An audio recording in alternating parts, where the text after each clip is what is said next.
ஆண்டவர் இயேசுவின் பாடுகளின் புனித வெள்ளி. தலைமை குருக்களும் மூப்பர்களும் இயேசுவை கொல்ல சதித்திட்டம் தீட்டிவிட்டார்கள். பலவித பொய் குற்றச்சாட்டுகள் இயேசுவை குற்றவாளியாக காட்டின. பிலாத்து பதவியே முக்கியம் என்று நம்பினான். இயேசு குற்றமற்றவர் என அறிந்திருந்தும் சிலுவை சாவுக்கு தீர்ப்பெழுதினான். அன்று வெண்கல பாம்பு உயர்த்தப்பட்ட போது அதை பார்த்தவர்கள் உயிர் பிழைத்தார்கள். இன்று கல்வாரியில் இயேசுவின் சிலுவை நம்மை மீட்கும் கருவியாயிற்று. இழிவாக கருதப்பட்ட சிலுவையை இயேசு தொட்டு சுமந்ததனால் புனிதமாகி மீட்பின் சின்னமானது. தம் நண்பர்களுக்காக உயிரை கொடுப்பதை விட சிறந்த அன்பு யாரிடமும் இல்லை என்று சொன்ன இயேசு தன் செயலில் இன்று காட்டிவிட்டார். இயேசுவின் இறப்பு ஒரு சோக நிகழ்வல்ல, அது நம்பிக்கை தேடல், விடியலுக்கான விருட்சம். இயேசுவின் பாடுகள், சிலுவை மரணம் இவற்றை தியானித்து மீட்பின் பாதைக்கு நம்மை தகுதியாக்குவோம். இன்றைய வழிபாடு 3 பகுதிகளை கொண்டது. இறைவாக்கு வழிபாடு, திருச்சிலுவை ஆராதனை, திருவிருந்து பகுதி. அனைவரும் எழுந்து நிற்போம்.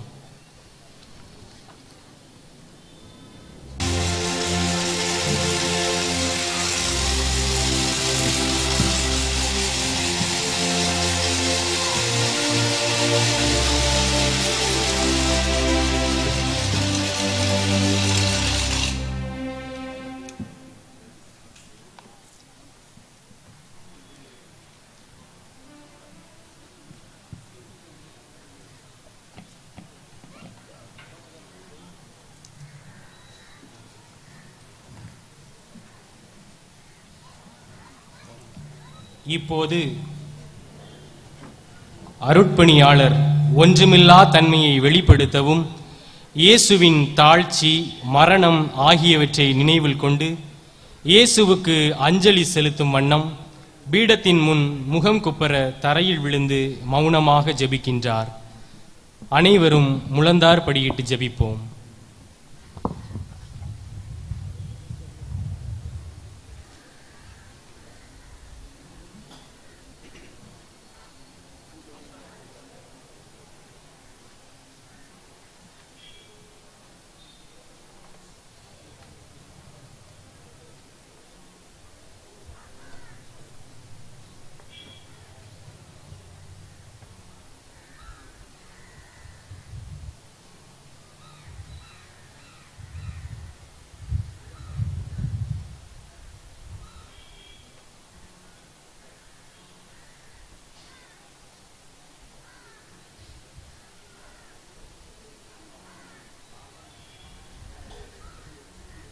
அனைவரும் எழுந்து நிற்போம்.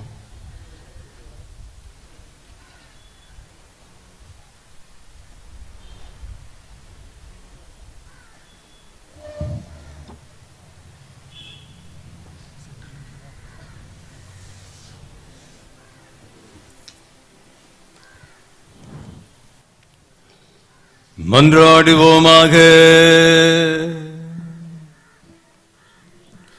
ஆண்டவரே, உம் திருமகன் கிறிஸ்து தமது இரத்தத்தை சிந்தி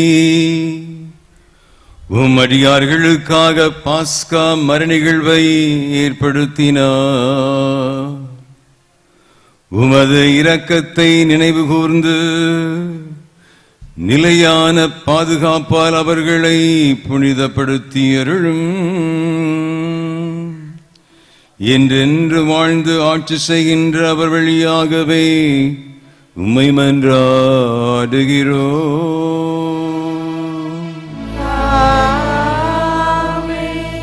இன்றைய வழிபாட்டின் இறைவார்த்தை பகுதி ஆரம்பமாகிறது.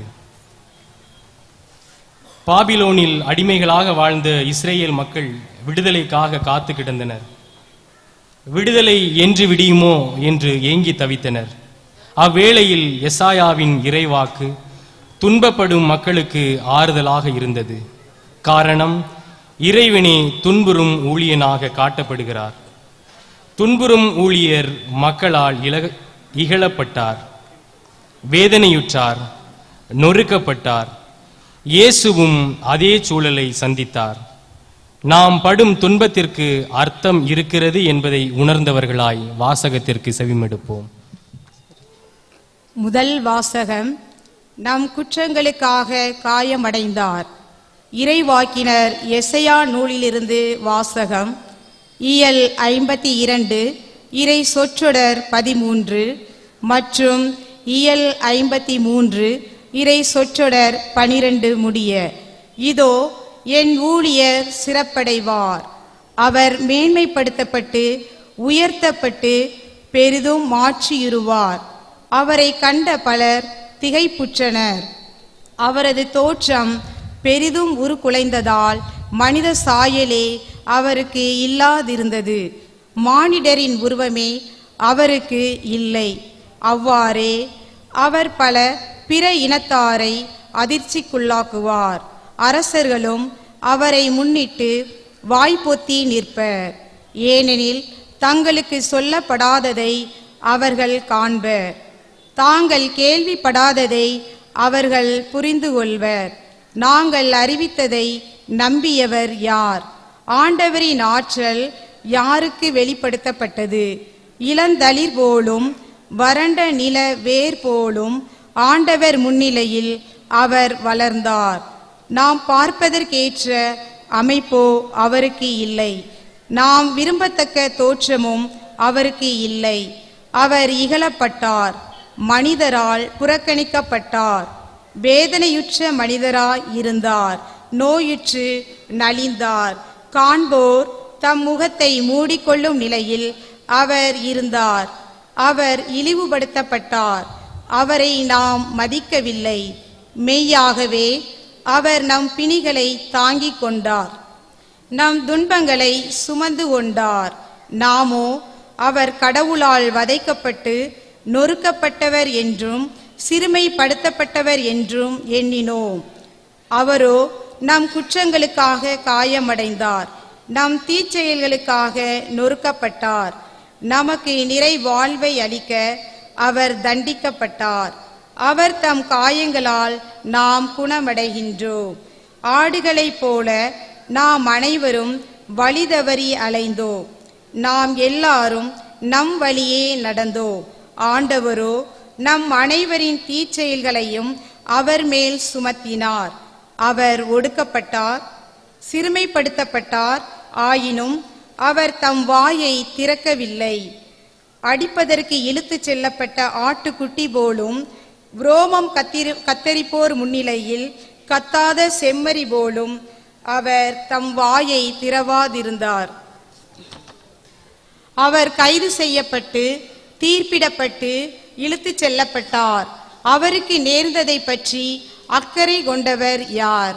ஏனெனில் வாழ்வோர் உலகினின்று அவர் அகற்றப்பட்டார்.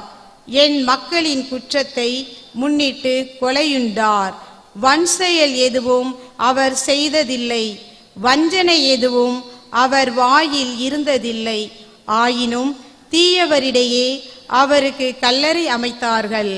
செத்தபோது அவர் செல்வரோடு இருந்தார்.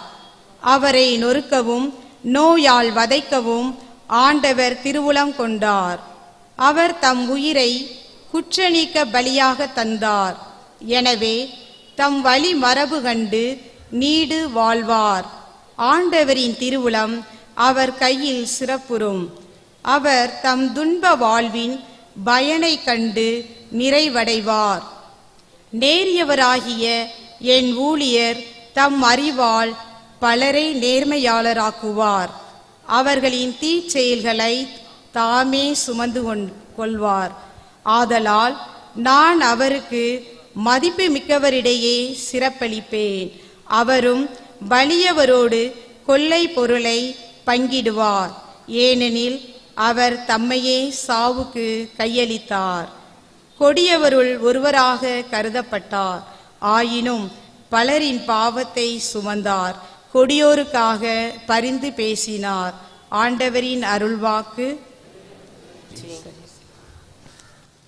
பதிலுரை பாடல். நீங்கள் அனைவரும் பாட வேண்டிய பல்லவி. தந்தையே, உம் கையில் என் ஆவியை ஒப்படைக்கின்றேன்.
அடைக்கலம் போகிறேன். நான் ஒரு நாளும் ஏமாற்றமடைய விடாதேயும். உம்முடைய நீதியின்படி என்னை விடுவித்தருளும். உம் கையில் என் ஆவியை ஒப்படைக்கின்றேன். ஆண்டவரே, வார்த்தையில் தவறாத இறைவா, நீர் என்னை மீட்டருள்வீர்.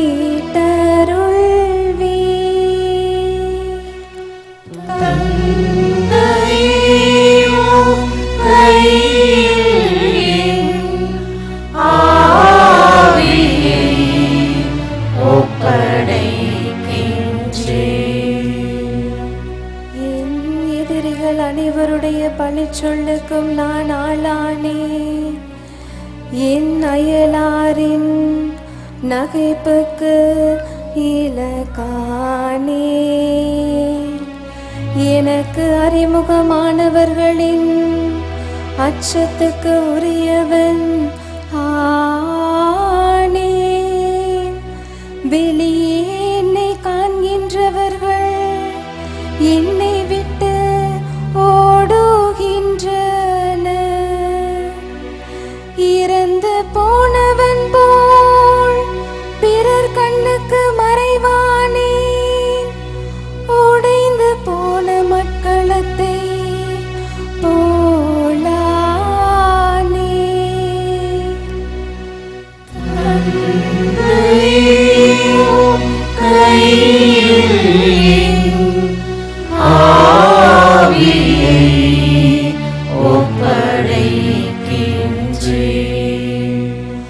ஆனால் ஆண்டவரே,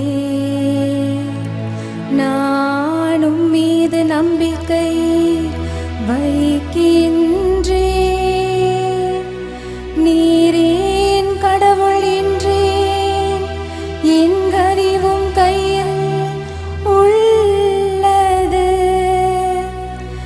என் எதிரிகளிடமிருந்தும் என்னை துன்புறுத்துவோரிடமிருந்தும் என்னை விடுவித்தருளும்.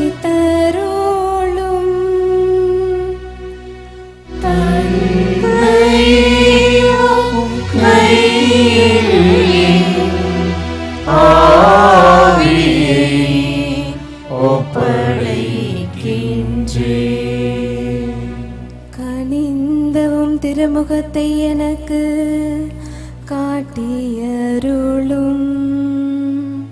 உம் அருளன்பை காட்டி என்னை ஈடேற்றும்.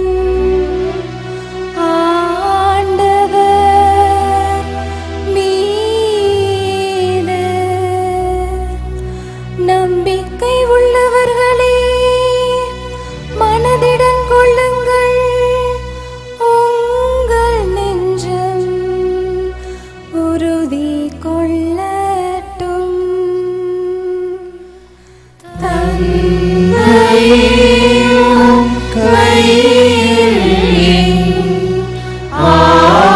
ஆவியை ஒப்படைக்கின்றேன். தந்தையும் கையில் என் ஆவியை ஒப்படைக்கின்றேன். இஸ்ரேல் மக்களின் மரபிலே மக்களின் பாவங்களை போக்கும் பலியாக விலங்குகளையோ மற்ற காணிக்கைகளையோ செலுத்துவது தலைமை குருவின் பணியாக இருந்தது. ஆனால் புதிய ஏற்பாட்டில் இயேசு தன்னையே மக்களின் பாவங்களுக்கு கழுவாயாக கல்வாரியில் ஒப்பு கொடுத்தார். இறைமகனாயிருந்தும் துன்பங்கள் வழியே கீழ்ப்படிதலை கற்றுக்கொண்டார். மெல்கிசதேக்கின் முறைப்படி ஒப்பற்ற தலைமை குருவானார் என கூறும் வாசகத்திற்கு செவிமெடுப்போம். இரண்டாம் வாசகம். கீழ்ப்படிதலை கற்றுக்கொண்டார், தமக்கு கீழ்ப்படிவோர் அனைவரும் என்றென்றும் மீட்படைய காரணமானார். எபிரேயருக்கு எழுதப்பட்ட திருமுகத்திலிருந்து வாசகம். அதிகாரம் 4, இறை வார்த்தைகள் 14 முதல் 16, அதிகாரம் 5, இறை வார்த்தைகள் 7 முதல் 9 முடிய. வானங்களை கடந்து சென்ற இறை மகனாகிய இயேசுவை நாம் தனிப்பெரும் தலைமை குருவாக கொண்டுள்ளதால் நாம் அறிக்கையிடுவதை விடாது பற்றி கொள்வோமாக. ஏனெனில் நம் தலைமை குரு நம்முடைய வலுவின்மையை கண்டு இரக்கம் காட்ட இயலாதவர் அல்ல, மாறாக எல்லா வகையிலும் நம்மை போல சோதிக்கப்பட்டவர், எனினும் பாவம் செய்யாதவர். எனவே நாம் இரக்கத்தை பெறவும் ஏற்ற வேளையில் உதவக்கூடிய அருளை கண்டடையவும் அருள் நிறைந்த இறை அரியணையை துணிவுடன் அணுகி செல்வோமாக. அவர் இவ்வுலகில் வாழ்ந்த காலத்தில் தம்மை சாவிலிருந்து காப்பாற்ற வல்லவரை நோக்கி உரத்த குரல் எழுப்பி கண்ணீர் சிந்தி மன்றாடி வேண்டினார். அவர் கொண்டிருந்த இறைப்பற்று கலந்த அச்சத்தை முன்னிட்டு கடவுள் அவருக்கு செவி சாய்த்தார். அவர் இறை மகனாயிருந்தும் துன்பங்கள் வழியே கீழ்ப்படிதலை கற்றுக்கொண்டார். அவர் நிறைவுள்ளவராகி தமக்கு கீழ்ப்படிவோர் அனைவரும் என்றென்றும் மீட்படைய காரணமானார். ஆண்டவரின் அருள்வாக்கு. கிறிஸ்து தம்மை தாழ்த்தி சாவீர்க்கும் அளவுக்கு, அதுவும் சிலுவை சாவே ஈர்க்கும் அளவுக்கு கீழ்ப்படிபவரானார். ஆதலால் தான் கடவுள் அவரை எல்லோருக்கும் மேலாய் உயர்த்தி இப்பெயருக்கும் மேலான பெயரை அவருக்கு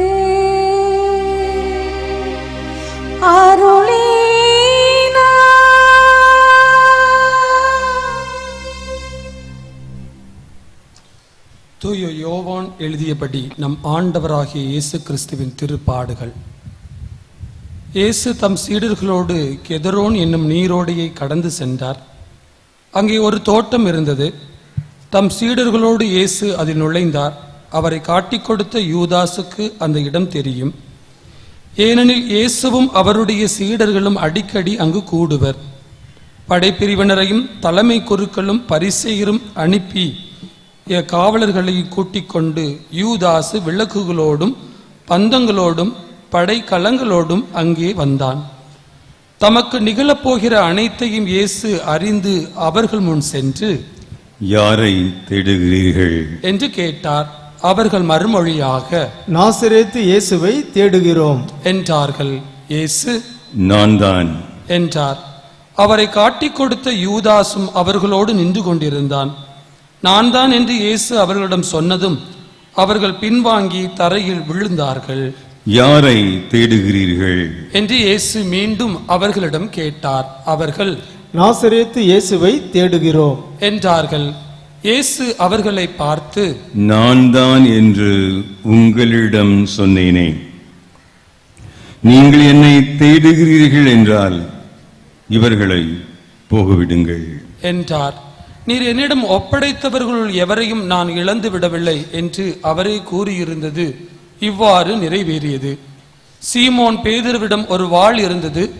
அவர் அதை உருவி தலைமை குருவின் பணியாளரை தாக்கி அவரது வலது காதை வெட்டினார். அப்பணியாளரின் பெயர் மால்கு. இயேசு பேதுருவிடம், வாளை உரையில் போடு. தந்தை எனக்கு அளித்த துன்பக் கிண்ணத்திலிருந்து நான் குடிக்காமல் இருப்பேனோ என்றார். படைப்பிரிவினரும் 1000 தலைவரும் யூதர்களின் காவலர்களும் இயேசுவை பிடித்து கட்டி முதலில் அவரை அண்ணாவிடம் கொண்டு சென்றார்கள். ஏனெனில் அந்த ஆண்டில் தலைமை குருவாய் இருந்த கயப்பாவுக்கும் அவர் மாமனார் இந்த கயபாதான். ஒரு மனிதன் மட்டும் மக்களுக்காக இறப்பது நல்லது என்று யூதர்களுக்கு ஆலோசனை கூறியவர். சீமோன் பேதுருவும் மற்றொரு சீடரும் இயேசுவை பின்தொடர்ந்து வந்தனர். அந்த சீடர் தலைமை குருவுக்கு அறிமுகமானவர். ஆகவே இயேசுவுடன் தலைமை குருவின் மாளிகை முற்றத்தில் நுழைந்தார். பேதுரு வெளியில் வாயிலருகே நின்று கொண்டிருந்தார். அப்போது தலைமை குருவுக்கு அறிமுகமாயிருந்த அந்த சீடர் வெளியே வந்து வாயில் காவலரிடம் சொல்லி பேதுருவை உள்ளே கூட்டி சென்றார். வாயில் காவல் செய்த அப்பணி பெண் பேதுருவிடம், நீயும் இம்மனிதருடைய சீடருள் ஒருவன் தானே என்று கேட்டார். பேதுரு, இல்லை என்றார். அப்பொழுது குளிராய் இருந்ததால் பணியாளர்களும் காவலர்களும் கரியினால் தீமூட்டி அங்கே நின்று குளிர்காய்ந்து கொண்டிருந்தார்கள். தலைமை குரு இயேசுவின் சீடர்களை பற்றியும் அவருடைய போதனையை பற்றியும் அவரிடம் கேட்டார். இயேசு அவரை பார்த்து, நான் உலகறிய வெளிப்படையாய் பேசினேன். யூதர் அனைவரும் கூடி வரும் தொழுகை கூடங்களிலும் கோவிலிலும் தான் எப்போதும் கற்பித்து வந்தேன். நான் மறைவாக எதையும் பேசியதில்லை. ஏன் என்னிடம் கேட்கிறீர்? நான் பேசியதை கேட்டுக்கொண்டிருந்தவர்களிடம் கேட்டு பாரும். நான் என்ன சொன்னேன் என அவர்களுக்கு தெரியுமே என்றார்.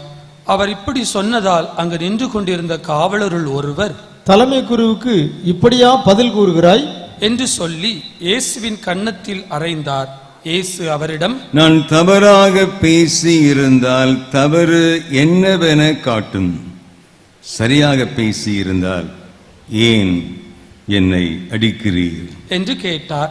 அதன் பின் அண்ணா அவரை கட்டப்பட்ட நிலையில் தலைமை குரு கயாபாவிடம் அனுப்பினார்.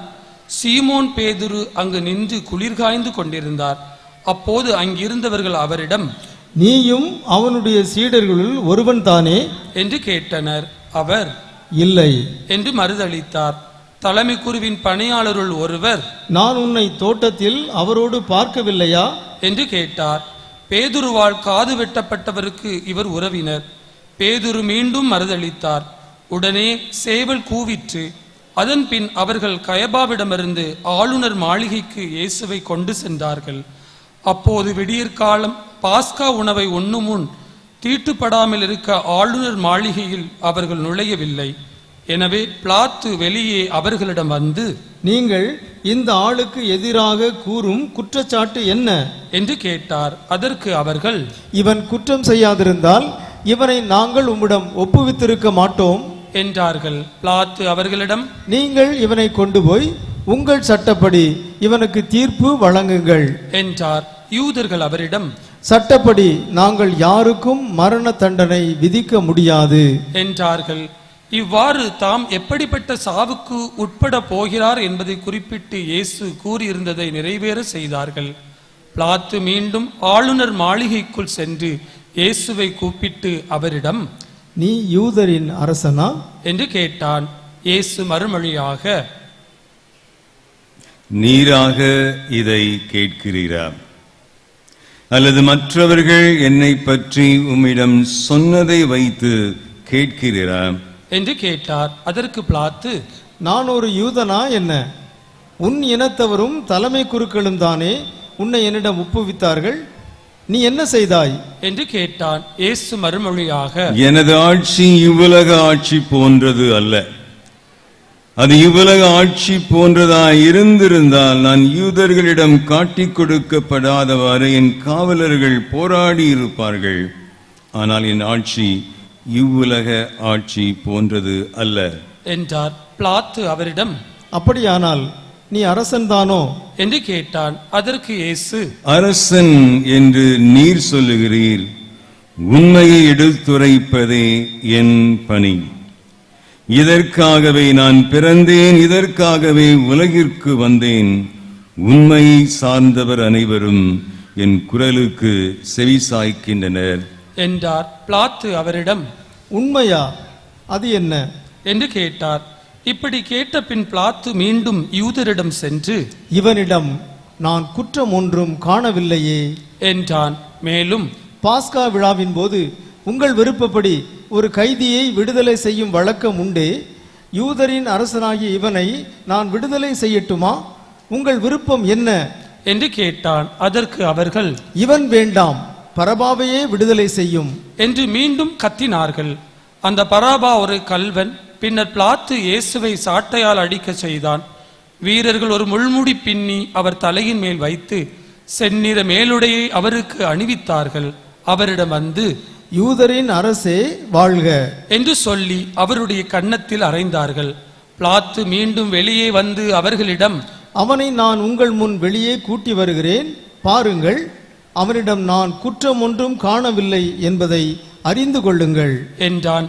இயேசு முள்முடியும் செந்நிற மேலுடையும் அணிந்தவராய் வெளியே வந்தார்.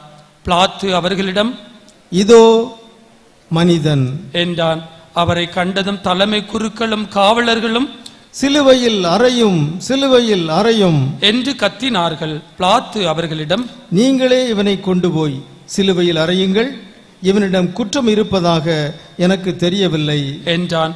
யூதர்கள் அவரை பார்த்து, எங்களுக்கு ஒரு சட்டம் உண்டு, அச்சட்டத்தின்படி இவன் சாக வேண்டும், ஏனெனில் இவன் தன்னையே இறைவன் இறைமகன் என உரிமை கொண்டாடுகிறான் என்றார். பிலாத்து இதை கேட்டதும் இன்னும் மிகுதியாக அஞ்சினான். அவன் மீண்டும் ஆளுநர் மாளிகைக்கு சென்று இயேசுவிடம், நீ எங்கிருந்து வந்தவன் என்று கேட்டான். ஆனால் இயேசு அவனுக்கு பதில் கூறவில்லை. அப்போது பிலாத்து, என்னோடு பேச மாட்டாயா?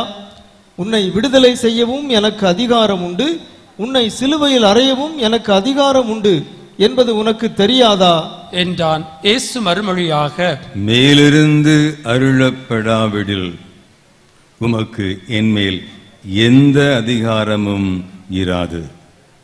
ஆகவே என்னை உம்மிடம் ஒப்புவித்தவன் தான் பெரும் பாவம் செய்தவன் என்றார். அது முதல் பிலாத்து அவரை விடுவிக்க வழி தேடினான். ஆனால் யூதர்கள், நீர் இவனை விடுவித்தால் சீசருடைய நண்பராய் இருக்க முடியாது, தம்மையே அரசராக்கிக் கொள்ளும் எவரும் சீசருக்கு எதிரி என்றார்கள்.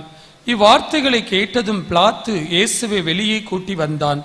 கல்தலம் என்னும் இடத்தில் இருந்த நடுவர் இருக்கை மீது அமர்ந்தான். அந்த இடத்திற்கு எபிரேய மொழியில் கபதா என்பது பெயர்.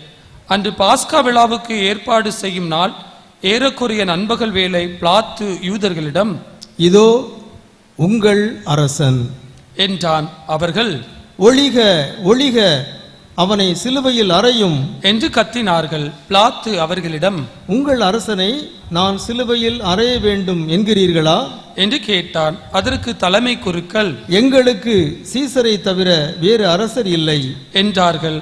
அப்போது பிலாத்து அவரை சிலுவையில் அறையுமாறு அவர்களிடம் ஒப்புவித்தான். அவர்கள் இயேசுவை தம் பொறுப்பில் ஏற்றுக்கொண்டார்கள். இயேசு சிலுவை தாமே சுமந்து கொண்டு மண்டை ஓட்டு இடம் என்னும் இடத்திற்கு சென்றார்.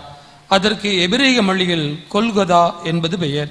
அங்கே அவர்கள் இயேசுவையும் அவரோடு வேறு இருவரையும் சிலுவைகளில் அறைந்தார்கள்.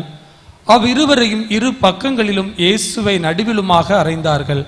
பிலாத்து குற்ற அறிக்கை ஒன்று எழுதி அதை சிலுவையின் மீது வைத்தான். அதில் நாசரேத்து இயேசு யூதர்களின் அரசன் என்று எழுதியிருந்தது. இயேசு சிலுவையில் அறையப்பட்ட இடம் நகரத்துக்கு அருகில் இருந்ததால் யூதருள் பலர் இந்த குற்ற அறிக்கையை வாசித்தனர். அது எபிரேயம், லத்தீன், கிரேக்கம் ஆகிய மொழிகளில் எழுதப்பட்டிருந்தது. யூதரின் தலைமை குருக்கள் பிலாத்திடம், யூதரின் அரசன் என்று எழுத வேண்டாம், மாறாக யூதரின் அரசன் நான் என்று அவனே சொல்லிக் கொண்டதாக எழுதும் என்று கேட்டுக்கொண்டார்கள். பிலாத்து அவர்களை பார்த்து, நான் எழுதியது எழுதியதே என்றான். இயேசுவை சிலுவையில் அறைந்த பின் படைவீரர் அவருடைய மேலுடைகளை 4 பாகமாக பிரித்து ஆளுக்கு ஒரு பாகம் எடுத்துக்கொண்டார்கள். அங்கியையும் அவர்களே எடுத்துக்கொண்டனர். அந்த அங்கி மேலிருந்து கீழ் வரை தையலே இல்லாமல் நெய்யப்பட்டிருந்தது. எனவே அவர்கள் ஒருவரை ஒருவர் நோக்கி, அதை கிழிக்க வேண்டாம், அது யாருக்கு கிடைக்கும் என்று பார்க்க சீட்டு குலுக்கி போடுவோம் என்றார்கள். என் ஆடைகளை தங்களுக்குள் பகிர்ந்து என் உடை மீது சீட்டு போட்டவர்கள் என்னும் மறைநூல் வாக்கு இவ்வாறு நிறைவேறியது. சிலுவை அருகில் இயேசுவின் தாயும் தாயின் சகோதரியும் குளோப்பாவின் மனைவியுமான மரியாவும் மகதல மரியாவும் நின்று கொண்டிருந்தனர். இயேசு தம் தாயை அருகில் நின்று தம் அன்பு சீடரையும் கண்டு தம் தாயிடம், அம்மா, இவரே உம் மகன் என்றார். பின்னர் தம் சீடரிடம், இவரே உம் தாய் என்றார். அந்நேரம் முதல் அச்சீடர் அவரை தம் வீட்டில் ஏற்று ஆதரவு அளித்து வந்தார். இதன் பின் அனைத்தும் நிறைவேறிவிட்டது என்பதை அறிந்த இயேசு, தாகமாய் இருக்கிறது என்றார். மறைநூலில் எழுதியுள்ளது நிறைவேறவே இவ்வாறு சொன்னார். அங்கு ஒரு பாத்திரம் நிறைய புளித்த திராட்சை ரசம் இருந்தது. அதில் கடற்பஞ்சை நன்கு தோய்த்து ஈசோப்பு தண்டில் பொருத்தி அதை அவர்கள் அவரது வாயில் வைத்தார்கள். அந்த ரசத்தை குடித்ததும் இயேசு, எல்லாம் நிறைவேறிற்று என்று கூறி தலை சாய்த்து ஆவியை ஒப்படைத்தார். சிறிது நேரம் மௌனமாக முழங்காலிடுவோம்.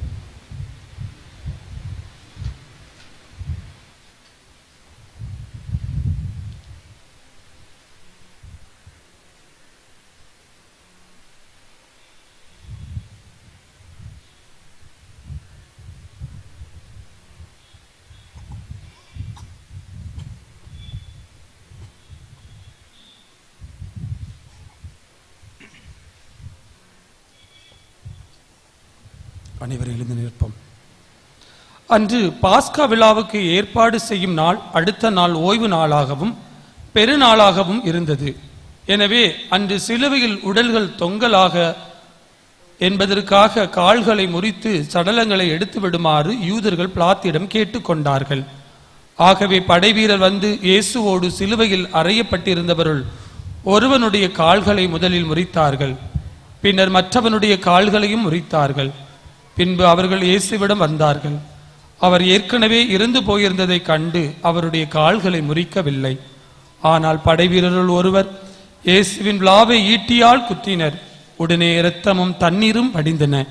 இது நேரில் கண்டவரே இதற்கு சாட்சி. அவரது சான்று உண்மையானதே. அவர் உண்மையே கூறுகிறார் என்பது அவருக்கு தெரியும். நீங்கள் நம்ப வேண்டும் என்பதற்காகவே அவர் இதை கூறுகிறார். எந்த எலும்பும் முறிவுபடாது என்னும் மறைநூல் வாக்கு இவ்வாறு நிறைவேறியது. மேலும் தாங்கள் ஊடுருவ குத்தியவரை உற்று நோக்குபவர்கள் என்றும் மறைநூல் கூறுகிறது. அரிமத்தியா ஊரை சேர்ந்த யோசேப்பு என்பவர் இயேசுவின் சீடர்களுள் ஒருவர். யூதருக்கு அஞ்சியதால் தம்மை சீடர் என்று வெளிப்படையாக காட்டிக் கொள்ளாதவர். அவர் இயேசுவின் உடலை எடுத்துக்கொண்டு போக பிலாத்திடம் அனுமதி கேட்டார். பிலாத்தும் அனுமதி கொடுத்தான். யோசேப்பு வந்து இயேசுவின் சடலத்தை எடுத்து கொண்டு போனார். முன்பு ஒருமுறை இரவில் இயேசுவிடம் வந்த நிக்கோதும் என்பவரும் அங்கு வந்து சேர்ந்தார். அவர் வெள்ளை போளமும் சந்தனத்தூளும் கலந்து ஏறக்குறைய 30 கிலோகிராம் கொண்டு வந்தார். அவர்கள் இயேசுவின் உடலை எடுத்து யூத அடக்க முறைப்படி நறுமண பொருள்களுடன் துணிகளால் சுற்றி கட்டினார்கள். அவர் சிலுவையில் அறையப்பட்டிருந்த இடத்தில் ஒரு தோட்டம் இருந்தது. அங்கே புதிய கல்லறை ஒன்று இருந்தது. அதில் அதுவரை யாரும் அடக்கம் செய்யப்படவில்லை. அன்று பாஸ்கா விழாவுக்கு ஆயத்த நாளாக இருந்ததாலும் அக்கல்லறை அருகில் இருந்ததாலும் அவர்கள் இயேசுவை அதில் அடக்கம் செய்தார்கள்.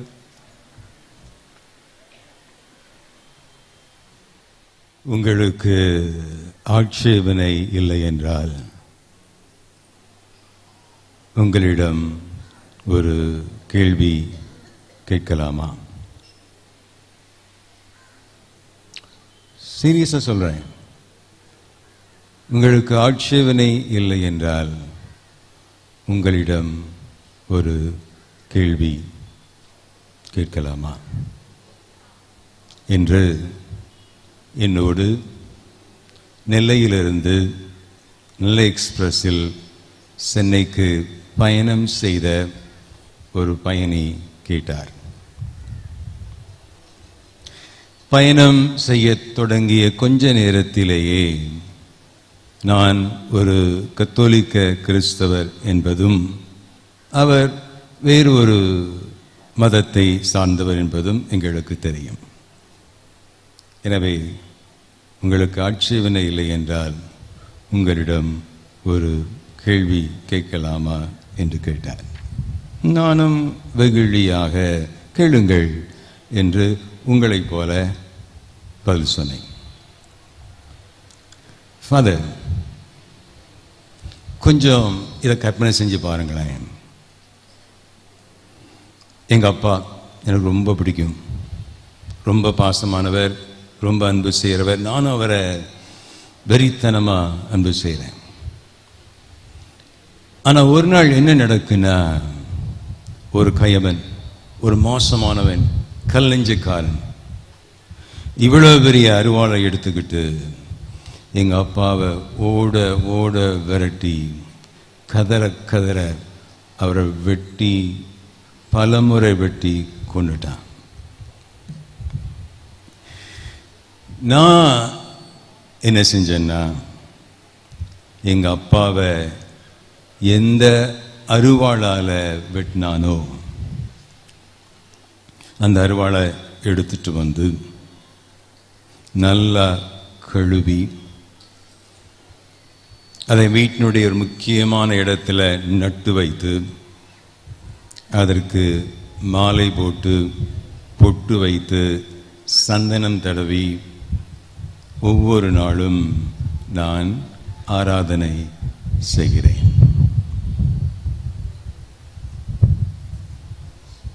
என் வீட்டில் ஒவ்வொரு நாளுமே ஒரு முக்கியமான நிகழ்வாக அதை செய்து கொண்டிருக்கின்றேன். வீட்டில் யார் நுழைந்தாலும் சரி அதை பார்க்கின்ற விதத்தில் நான் வைத்துள்ளேன். ஃபாதர், இப்படி நான் செஞ்சோம்னா என்னை பற்றி நீங்கள் என்ன நினைப்பீர்கள் என்று கேட்டார். இவர் எங்கேயோ போறாருங்கிறது எனக்கு தெரியும், ஆனால் பதில் சொல்லுவோம் என் மனதில் பட்டதை என்று அவரிடம், நீங்கள் ஒரு மென்டல் என்று எண்ணுவேன் என்று. ஃபாதர், உண்மையை சொல்லணும்னா நான் மென்டல் இல்லை, நீங்கள் தான் மென்டல் அப்படின்னு சொன்னார். சொல்லிட்டு, ஃபாதர், நீங்க இயேசுவை கடவுள் என்று வழிபடுகிறீர்கள், ஆனால் அவரை கொன்றது சிலுவை. நீங்க அதை என்ன பண்ணிருக்கிறீங்க? நான் எங்க அப்பாவை கொண்ட அந்த கொலை கிருவியை எவ்வாறு அருவாளை எடுத்துக்கொண்டு வந்து வீட்டின் நடுவில் வைத்து அதற்கு ஒரு பீடம் கட்டி வழிபடுகிறேனோ அதே போல நீங்களும் செய்கிறீர்கள். அது பத்தாது என்று உங்களுடைய கோவிலுடைய கோபுரங்களில் உச்சங்களிலும் நீங்கள் சிலுவையை வைக்கிறீர்கள். அது பத்தாது என்று உங்கள் வீடுகளிலும் வைத்துள்ளீர்கள். அது பத்தாது என்று உங்களுடைய கழுத்திலும் நீங்கள் அணிந்து கொள்கிறீர்கள். ஃபாதர், இது உங்கள் தெய்வத்தை கொன்ற கொலை கருவி. அதை நீங்கள் எவ்வாறு வழிபடலாம் என்று கேட்டார். ஒரு கணம் அதிலிருந்து போனேன். ஏனென்றால் நான் இந்த கேள்வியை அவரிடம் எதிர்பார்க்கவில்லை. எனக்கு எந்த ஒரு தயாரிப்பும் இல்லை. ஆனால் ஆண்டவர் சில நேரங்களில் நம்ம அறியாமலேயே வழிநடத்துவார். அவரிடம் சொன்னேன், உங்கள் தந்தையின் சாவுக்கும் எங்கள் இயேசுவின் சாவுக்கும் பெரிய வித்தியாசம் உண்டு. உங்கள் அப்பாவை கொன்ற கொலை கருவிக்கும் எங்கள் இயேசு இறந்த சிலுவைக்கும் பெரிய வித்தியாசம் உண்டு. உங்கள் தந்தை இறந்தது வெறும் பலிகடா, வெறும் விக்டன். அவர் சாக விரும்பவில்லை. அவரை விரட்டி விரட்டி ஓடி கதற கதற கத்த வைத்து கொடூரமாக கல்நெஞ்சத்தனமாக அவரை கொன்றார்கள். எங்கள் இயேசு வெறும் பலிகடா மட்டுமல்ல. எங்கள் இயேசு பலியிடுபவரும் பலி பொருளும் அவரே. பலியிடுபவரும் பலி பொருளும் அவரே. வேற வழி இல்லாமல் அவர் சிலுவையில் அறையப்பட்டு மரிக்கவில்லை. வேற ஆப்ஷன் இல்லாமல் அவர் அங்கு சிலுவையில் கொல்லப்படவில்லை. தெளிவாக சொல்லுவார் யோவான் 10:18 திருவசனத்தில், நானாக என் உயிரை கையளிக்காவிட்டால் என் உயிரை என்னிடமிருந்து யாரும் எடுக்க இயலாது. என் உயிரை நானாக கையளிக்காவிட்டால் பிலாத்துவோ அண்ணாவோ கைப்பாசோ இல்லை அங்கிருந்த படை வீரர்களோ இல்லை அங்கிருந்த மக்களோ என் உயிரை என்னிடமிருந்து எடுக்க இயலாது. நானாக கொடுக்கிறேன் என்று மத்தேயு 26:52-53 வாசிக்கிறோம். வாளை உரையில் போடு. நான் என் தந்தையிடம் கேட்டிருந்தால் 12 பெரும் பிரிவு படைகளை, வானதூதர்களை என் தந்தை எனக்காக அனுப்பியிருப்பார். பெரும் பிரிவு என்று சொல்லுகின்ற பொழுது ஒரு பெரும் படைப்பிரிவில் இருப்பது 6000 படை வீரர்கள். எனவே 12 பெரும் பிரிவு என்று சொல்லுகின்ற பொழுது அங்கே 7,72,000 படை வீரர்கள். எனவே நான் கேட்டிருந்தேன் என்றால் 72,000 வானதூதர்களை என் தந்தை அனுப்பியிருப்பார். நான் கேட்கல. யோவான் 19:10-11 சொல்லுவார், பார்த்து அங்கு கைதியாக கட்டுண்டவராக நிற்கின்றார். அவரை பார்த்து சொல்லுவார், மேலிருந்து உமக்கு அருளப்படாதிருந்தால், பிலாத்துவே மேலிருந்து உனக்கு அருளப்படாதிருந்தால் உனக்கு என் மேல் எந்த அதிகாரமும் கிடையாது. பிலாத்து, உனக்கு என் மேல் எந்த அதிகாரம் கிடையாது. என் தந்தை உனக்கு இந்த அதிகாரத்தை கொடுத்ததால் உனக்கு என் மேல் அதிகாரம் உண்டு. இல்லை என்றால் உனக்கு எந்த அதிகாரமும் எனக்கு கிடையாது என்று தில்லாக ஆண்டவர் பதில் சொல்கிறார். ஒரு கைதியாக கட்டப்பட்டு நிற்கின்றார்.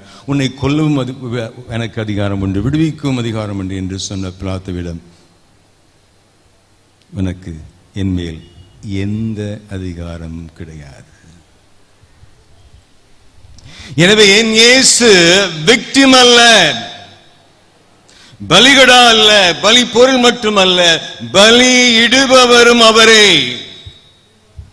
வேண்டா வெறுப்போடு வேறு வழி இல்லாமல் என் தெய்வம் சிலுவையை சுமக்கவில்லை.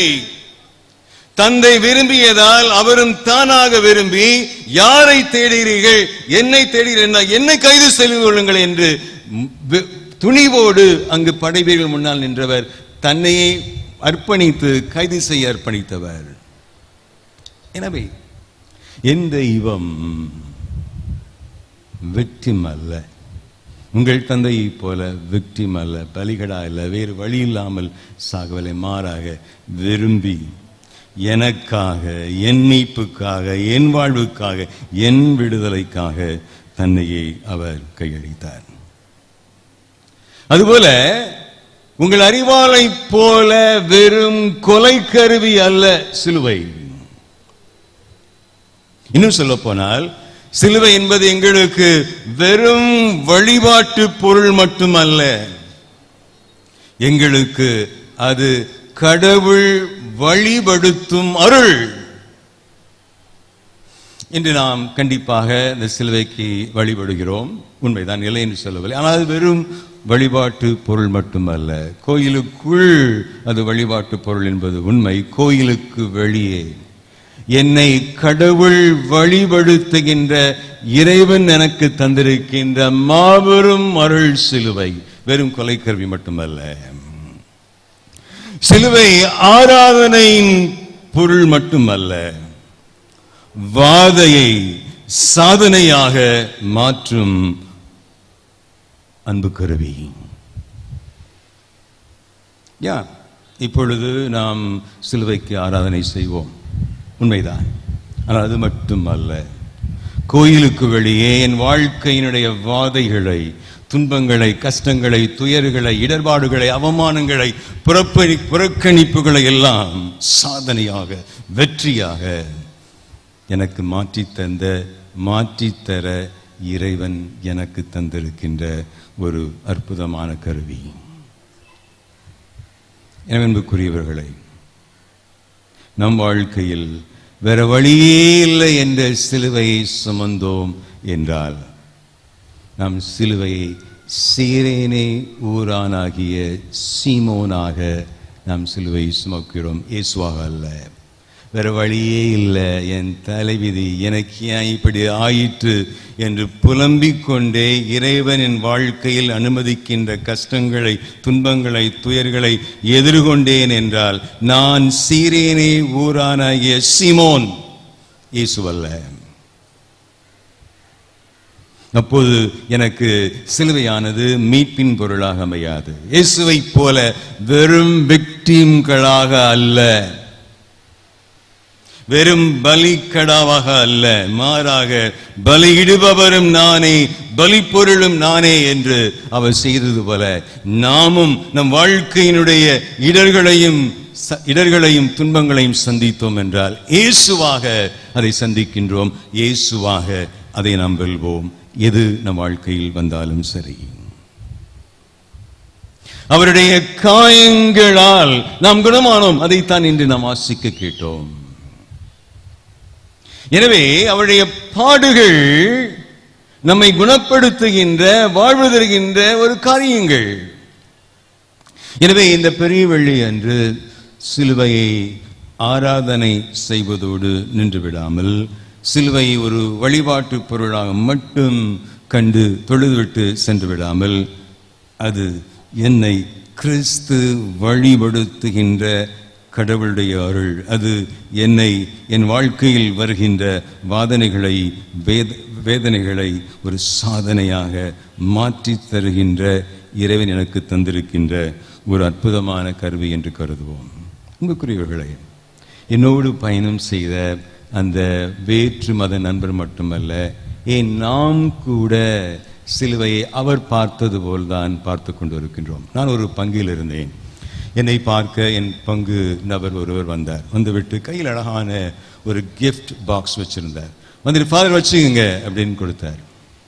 நான் வாங்கிட்டு உள்ள என்ன இருக்குன்னு பார்க்கலாமா என்று அவரிடம் கேட்டேன். பாருங்க ஃபாதர் அப்படின்னார். நான் உள்ளே திறந்து பார்த்த பொழுது ஒரு அழகான ஒரு பாடுபட்ட சிறுவம் இருந்தது. உண்மையிலே அற்புதமான பாடுபட்ட சிறுவம். நான் அவரை பார்த்து, இவ்வளோ அழகாக உள்ளது, இதை நீங்களே வச்சிங்களேன், நீங்களே பயன்படுத்துங்களேன், அருமையாக இருக்குது, உங்கள் வீட்டில் வச்சிங்களேன், இதை என்கிட்ட கொடுக்குறீங்கன்னு சொல்லி. இல்லை நீங்களே வச்சுங்க. என் இந்து நண்பர் ஒருவர் அறியாமல் என்னுடைய மகள் கல்யாணத்துக்கு அன்னைக்கு இதை ஒரு கிஃப்டாக கொடுத்துட்டார். என்னவாமனா, ஒரு இந்து நண்பர் அறியாமல் புரியாமல் இந்த சிலுவையை என் மக கல்யாணத்துக்கு கொடுத்துட்டார். ஐயா சாமி, சிலுவை எனக்கு வேண்டாம், நீங்கள் வச்சுக்கோங்க, சிலுவை உங்களுக்கு இருக்கட்டும் அப்படின்னு கொடுத்துட்டு போனார். அன்புக்குரியவர்களே, நாம் சிலுவையை வேண்டாம் என்றுதான் நினைக்கின்றோம். சிலுவை கொலை பொருளாகத்தான் நாம் பார்க்கின்றோம். ஏன் திருமணத்தில் அந்த இந்து நபருக்கு சிலுவையின் மீது இருந்த அந்த ஒரு மரியாதை ஏன் என் பங்கில் இருந்த அந்த நபருக்கு இல்லை? இங்கே இந்த கிஃப்டை நான் பெற்றுவிட்டால் என் பிள்ளையினுடைய திருமண வாழ்வு ஒரு சிலுவையாகி விடுமோ என்று பயந்து கொடுத்து விட்டார். சிலுவை ஆனால்தான் என்ன, ஏன் அப்படி கேட்கவில்லை? ஏனென்றால் சிலுவையினுடைய முடிவு அழிவல்ல, சிலுவையினுடைய முடிவு விடிவு. ஒரு புதிய வாழ்வுக்கு, மேலான வாழ்வுக்கு, கடவுளோடு இணைந்த வாழ்வுக்கு, விடுதலையின் வாழ்வுக்கு சிலுவை ஒரு விடிவு. ஏன் கிறிஸ்தவர்கள் நாம் கூட சிலுவை ஒரு ஆபரண பொருளாக மட்டும் பார்த்துவிட்டு ஏன் அதை என்னுடைய வாழ்க்கையின் ஒரு விடிவு பொருள் என்று காண்பதில்லை? இந்தியாவில் மட்டுமல்ல, வெளிநாட்டில் கூட Friday the 13th, Friday the 13th அது ரொம்ப ரொம்ப மோசமான நாள் என்று தான் பார்ப்பார்கள். ஃப்ரைடே இயேசு கொல்லப்பட்ட நாள், 13th யூதாஸ் இஸ்காரியோத். எனவே இந்த ரெண்டும் சேர்ந்துச்சுன்னா மிக மிக மோசமானது என்று ஃப்ரைடே த 13th அவர்கள் அபசகனமான நாட்களாக பார்ப்பார்கள். சொல்லப்போனால் பில்டிங்கில் 13th ஃப்ளோர் இருக்காது. அந்த அளவுக்கு வெளிநாட்டவர்கள் கூட சிலுவையை ஒரு இடரலாகத்தான் பார்க்கிறார்கள். எனவே ஒரு சில பேருக்கு ஒரு சிலுவை ஒரு இடரல், ஒரு மடமை. பவுலடிகளார் கொரிந்தியருக்கு எழுதிய திருமுகம் 1ஆம் அதிகாரத்தில் இதை நினைவுபடுத்துவார். சிலுவை ஒரு மடமை அல்ல, சிலுவை ஒரு இடரல் அல்ல, சிலுவை உண்மையிலேயே ஆண்டவருடைய வலிமை என்று, ஆண்டவருடைய ஞானம் என்று. எனவே அன்புக்குரியவர்களே, இந்த பெரியவியாளன் என்று சிலுவையை நாம் எவ்வாறு பார்க்கிறோம், எவ்வாறு அணுகுகிறோம்? அந்த சிலுவையில் ஆண்டவர் நமக்காக உயிர் கொடுத்தார். அந்த சாவை போல ஒரு அற்புதமான சாவு கிடையாது. மிக மிக மோசமான கொடூரமான வேதனையான சாவு என்பது உண்மை. ஆனால் அந்த சாவை போல ஒரு அற்புதமான சாவு இல்லை. உண்மை, அந்த சிலுவையில் அவர் அறையுண்ட பொழுது என் கடவுளை என் கடவுளை ஏன் என்னை கை நெகிழ்ந்தீர் என்று கேட்டது உண்மை. ஆனால் அதை தொடர்ந்து அவர் சொன்ன வார்த்தைகளை நீங்கள் கவனித்தீர்கள் என்றால், இதைவிட மேலான சாவு ஒன்று உண்டோ என்று ஆச்சரியப்படுகின்ற அளவுக்கு இயேசுனுடைய சாவானது இருந்தது. அங்கு சிலுவையில் தொங்கிக் கொண்டு சொல்கிறார், தன் முன்னே நீ கொல்லப்பட வேண்டும், நீ சிலுவையில் இறங்கி அவனை நம்புவோம் என்று அவரை சிலுவையில் அறைந்த பின்னும் தொடர்ந்து கேலி வீசிக் கொண்டிருந்தவர்களை பார்த்து ஆண்டவர் சொல்கிறார், தந்தையே இவர்களை மன்னியும், இவர்களை மன்னியும். அதோடு நிறுத்தவில்லை, அவர்கள் செய்த தவறை கூட நியாயப்படுத்துகின்ற விதத்தில் சொல்கிறார், இவர்கள் அறியாமல் செய்துவிட்டார்கள் என்று.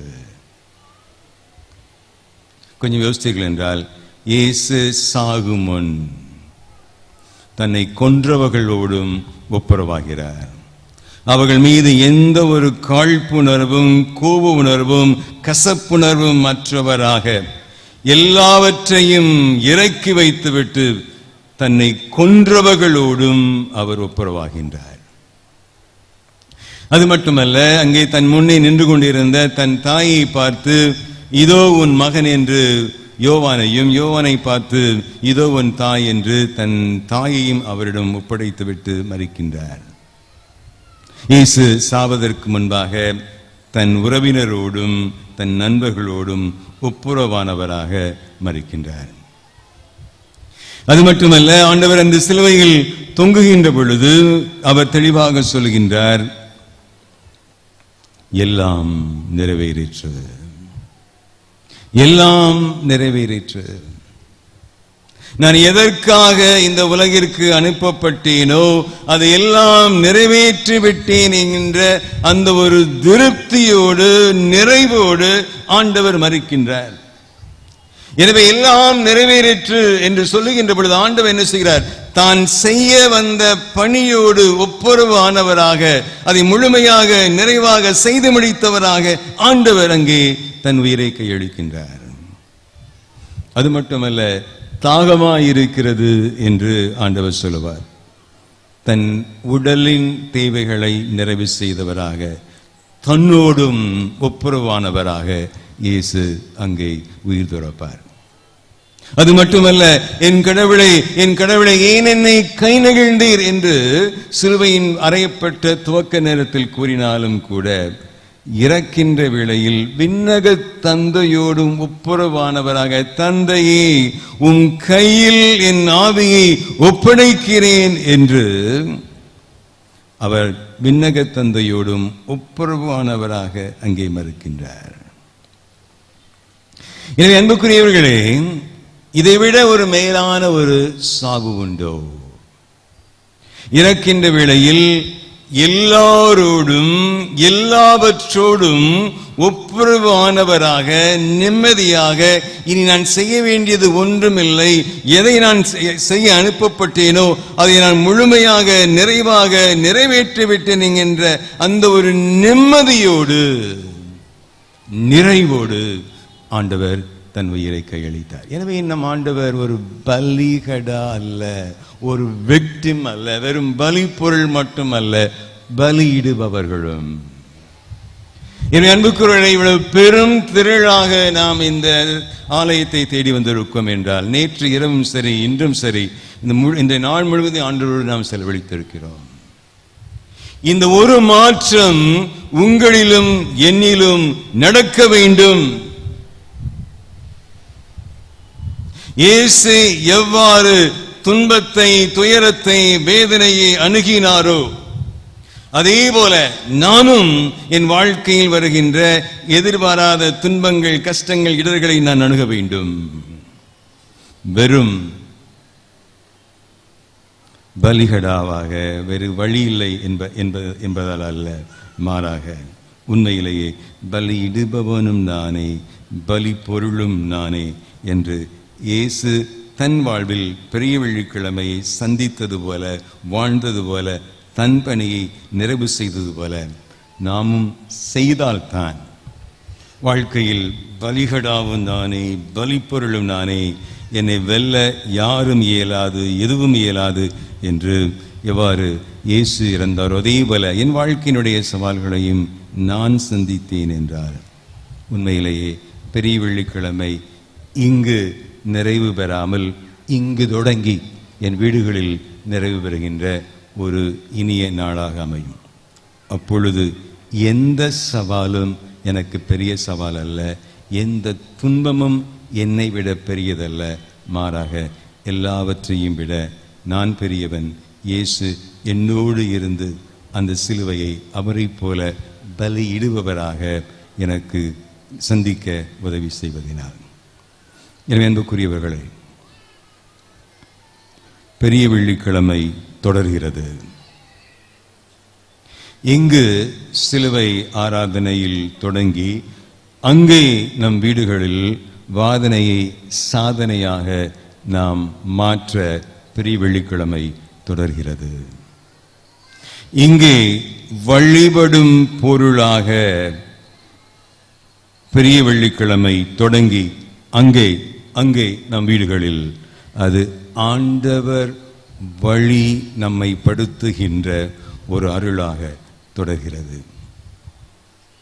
எனவே இந்த உண்மையை உள்வாங்கி வாழ்ந்தோம் என்றால் பெரிய வெள்ளிக்கிழமை நமக்கு மாபெரும் வரப்பிரசாதமாக அமையும். சிலுவை சாபமாக அல்ல, மாறாக ஆசீர்வாதமாக அமையும். அந்த மனநிலையை, அந்த மன மாற்றத்தை இறைவன் நமக்கு தர இன்றைய வழிபாட்டில் நாம் தொடர்ந்து ஜெபிப்போம். பிறருக்காக ஜெபிப்பது என்பது கத்தோலிக்க கிறித்தவத்தில் தவிர்க்க முடியாத செயல்பாடாக இருக்கின்றது. ஒவ்வொரு நாளும் நம்முடைய ஜெபங்களில் பலருடைய தேவைகளை முன்னிறுத்தி ஜெபிப்பதாலும், இன்று தாய் திரு அவையோடு இணைந்து பல்வேறு தேவைகளுக்காக மன்றாடுகிறோம். நாம் பிறருக்காக ஜெபிக்கின்ற போது நம்முடைய ஜெபங்களும் வல்லமை மிக்க மன்றாட்டுகளாக மாறும் என்ற நம்பிக்கையோடு நம்மையே ஈடுபடுத்தி மன்றாடுவோம். அருட்பணியாளர் மன்றாடும் ஒவ்வொரு மன்றாட்டுக்கு பிறகும் இறை மக்கள் ஆமென் என பதிலளிக்க வேண்டும். வாசக மேடையில் மன்றாட்டின் கருத்துக்கள் வாசிக்கப்படும் பொழுது அக்கருத்துக்காக அனைவரும் அமைதியில் மன்றாடுவர். பின் அருட்பணியாளர் கைகளை விரித்து மன்றாட்டை சொல்வார். இப்போது அனைவரும் எழுந்து நிற்போம். அன்புக்குரியவர்களே, இன்றைய மன்றாட்டுகள் பெரிய மன்றாட்டுகள் என்று அழைக்கப்படுகின்றன. 10 கருத்துக்களுக்காக நாம் மன்றாட இருக்கிறோம். நீங்கள் 10 முறை எழுந்திருக்க வேண்டும், 10 முறை முழங்காலில் இருக்க வேண்டும். தந்தையினுடைய மன்றாட்டு நிறைவில் ஆமீன் என்று பக்தியோடு பதில் சொல்ல வேண்டும்.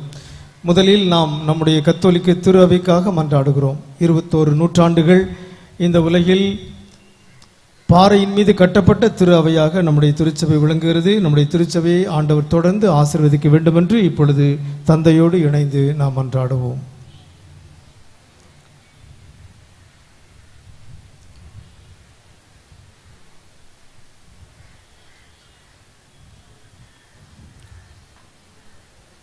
என்றென்றுமுள்ள இல்லாமல்ல இறைவா, கிறிஸ்துவில் உமது மாட்சியை எங்கள் இனங்களுக்கெல்லாம் வெளிப்படுத்தினீ.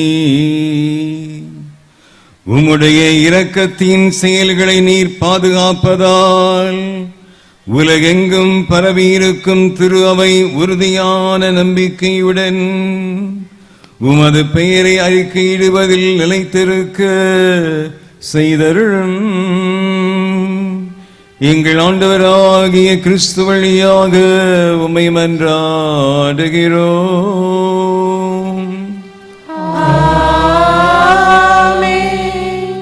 திருத்தந்தை பிரான்சிஸ் அவர்களுக்காக நாம் இரண்டாவதாக மன்றாடுவோம். உங்களுக்கு தெரியும், திருத்தந்தை பிரான்சிஸ் அவர்களுக்கு வயது 85. அவர்கள் தொலைக்காட்சியில் நீங்கள் பார்த்திருப்பீர்கள், நடக்கும் பொழுதெல்லாம் அவர்கள் துன்பத்தோடு தான் நடக்கிறார்கள். ஆண்டவர் அவர்களுக்கு உடல் வலிமை தர வேண்டும், மன வலிமை தர வேண்டும், ஆன்ம ஆற்றல் தர வேண்டும். தூய் ஆவியாரால் நம் திருத்தந்தை பிரான்சிஸ் அவர்களை ஆண்டவர் வழி நடத்த வேண்டும் என்று அனைவரும் முழங்காலிலிருந்து ஒரு சில நாடிகள் மௌனமாக மன்றாடுவோம்.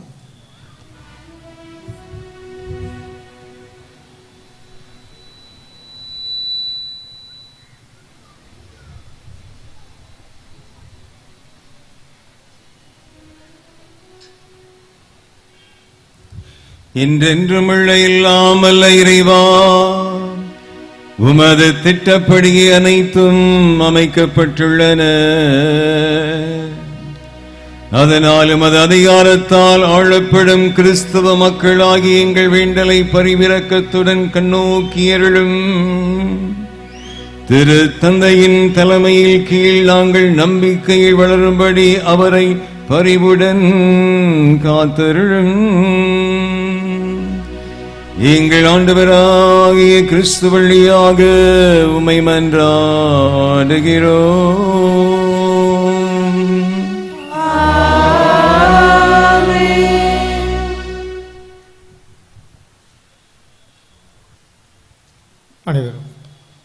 அனைவரும் எழுந்து நிற்போம்.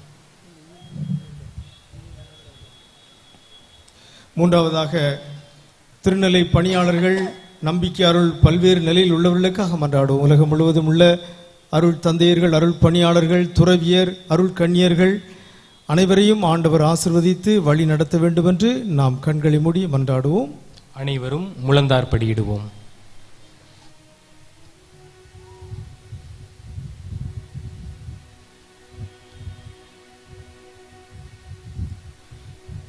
என்றென்றுமுள்ள எல்லாம் வல்ல இறைவா, உம்முடைய ஆவியாரால் திரு அவை முழுவதும் அர்ச்சிக்க பெற்று ஆளப்படுகின்றது. உம்முடைய திருநிலை பணியாளர்கள் அனைவருக்காகவும் நாங்கள் செய்யும் வேண்டலை கேட்டருளும். அதனால் எல்லா நிலையிலும் உமது அருள் கொடையால் உமக்கு உண்மையுடன் ஊழியம் புரிவார்களாக. எங்கள் ஆண்டவராகிய கிறிஸ்து வழியாக உம்மை மன்றாடுகிறோம்.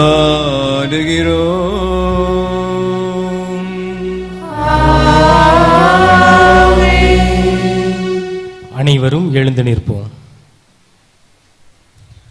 நான்காவதாக கிறிஸ்தவ புகுமுக நிலையினருக்காக மன்றாட இருக்கிறோம். அன்புக்குரியவர்களே, ஒவ்வொரு உயிர்ப்பு விழாவின் போதும் குழந்தைகளுக்கு மட்டுமல்ல பெரியவர்களுக்கும் உலகம் முழுவதும் திருமுழுக்கு கொடுக்கப்பட்டு அவர்கள் திருச்சபைக்குள் சேருகிறார்கள். ஆகவே இந்த உயிர்ப்பு விழாவின் போது உலகம் முழுவதும் திருமுழுக்கு கொடுக்கப்பட இருக்கிற அனைவரையும் ஆண்டவர் ஆசீர்வதிக்க வேண்டும் என்று இப்பொழுது நாம் மன்றாடுவோம். அனைவரும் முழந்தார்படியிடுவோம்.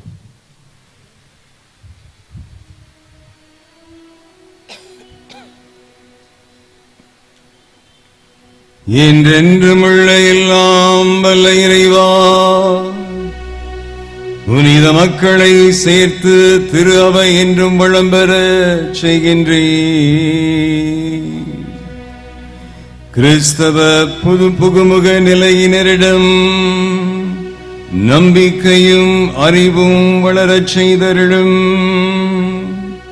அதனால் அவர்கள் திருமுழுக்கு தண்ணீரால் புதுப்பிறப்படைந்து தேர்ந்து கொள்ளப்பட்ட உம்முடைய மக்களின் திருக்கூட்டத்தில் சேர்த்து கொள்ளப்படுவார்களாக. எங்கள் ஆண்டவராகிய கிறிஸ்து வழியாக உம்மை மன்றாடுகிறோம்.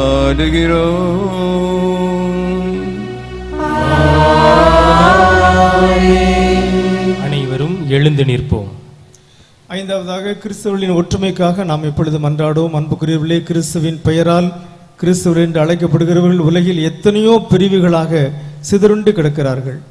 கத்தோலிக்க திருச்சபை, பிரிந்த சபையினர், பெந்தகோஸ்து சபையினர் என்று ஆயிரக்கணக்கான சபைகளாக பிரிந்து இயேசுவுக்கு எதிர் சாட்சிகளாகவும் மற்ற மக்கள் முன்பாக இடரலாகவும் நாம் இருக்கிறோம். எனவே ஒரே ஆயனும் ஒரே மந்தையும் உண்டாக வேண்டும் என்று நாம் உருக்கமாக இப்பொழுது மன்றாடுவோம். அனைவரும் முழந்தார்ப்படியிடுவோம்.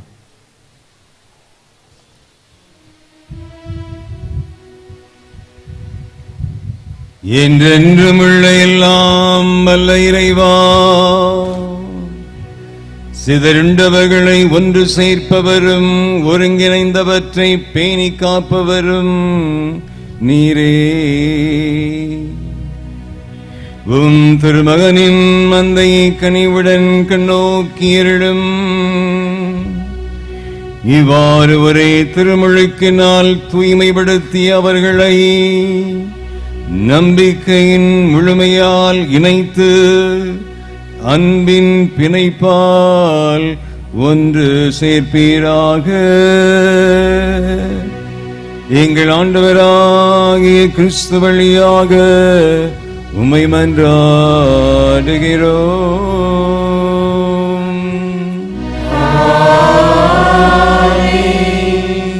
அனைவரும் எழுந்து நிற்போம். ஆறாவதாக யூத மக்களுக்காக நாம் இப்பொழுது மன்றாடி இருக்கிறோம். அன்புக்குரியவர்களே, இன்று இஸ்ரேல் உலகின் மிகப்பெரிய வல்லரசுகளில் ஒன்று. யூத மக்கள் செல்வந்தர்கள், அறிவாற்றல் மிக்கவர்களாக இருக்கிறார்கள். இருப்பினும் திருச்சபையின் தொன்மையான மரபுப்படி யூதர்களுக்காக ஒவ்வொரு பெரிய வழி என்றும் நாம் மன்றாடுகிறோம். அதற்கு பல காரணங்கள் இருக்கின்றன. ஒன்று, இயேசு நம் ஆண்டவர், அவர் யூத இனத்தில் பிறந்தவர். ஆபிரகாம் விசுவாசத்தின் தந்தை என்று அழைக்கப்படுகிறார். அவரே யூதர்களுடைய தந்தையாக இருக்கிறார். அது மட்டுமல்ல, கடவுள் முதலாக யூதர்களைத்தான் தம்முடைய சொந்த மக்களாக தேர்ந்து கொண்டார். அதன் பிறகு நம் அனைவரையும் அவர்கள் வழியாக தேர்ந்து கொண்டார். எனவே யூதர்களுக்காக ஆண்டுதோறும் மன்றாடுவதை ஒரு தொன்மையான மரபாக நம் திருச்சபை கொண்டிருக்கிறது. கண்களை மூடி யூதர்களுக்காக நாம் இப்பொழுது மன்றாடுவோம். அனைவரும் முழந்தார்ப்படியிடுவோம்.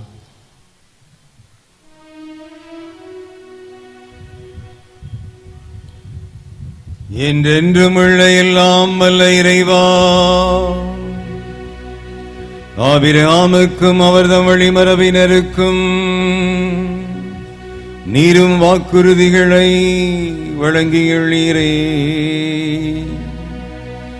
அதனால் முதலாக நீ தேர்ந்து கொண்ட இம்மக்கள் உம் மீட்பின் நிறைவை பெற்றுக்கொள்ள உமது திரு அவையின் வேண்டலுக்கு கனிவுடன் செவி சாய்த்தருளும். எங்கள் ஆண்டவராகிய கிறிஸ்து வழியாக உம்மை மன்றாடுகிறோம்.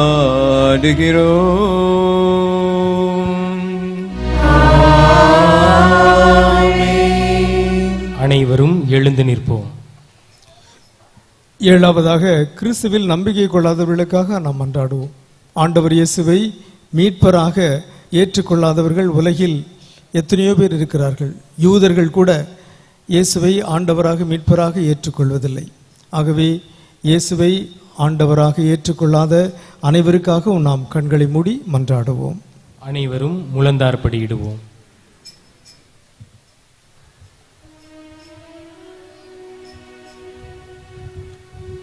என்றென்றும் உள்ள எல்லாம் வல்ல இறைவா, கிறிஸ்துவை ஏற்றுக்கொள்ளாத மக்கள் உன் திருமுன் நேர்மையான இதயத்தோடு நடந்து உண்மையை கண்டடைவார்களாக. நாங்களும் ஒருவர் மற்றவர் மீது எப்போதும் அன்பு கொள்வதாலும் உமது வாழ்வின் மறையுண்மையை மென்மேலும் புரிந்து கொள்வதில் ஆவல் கொள்வதாலும்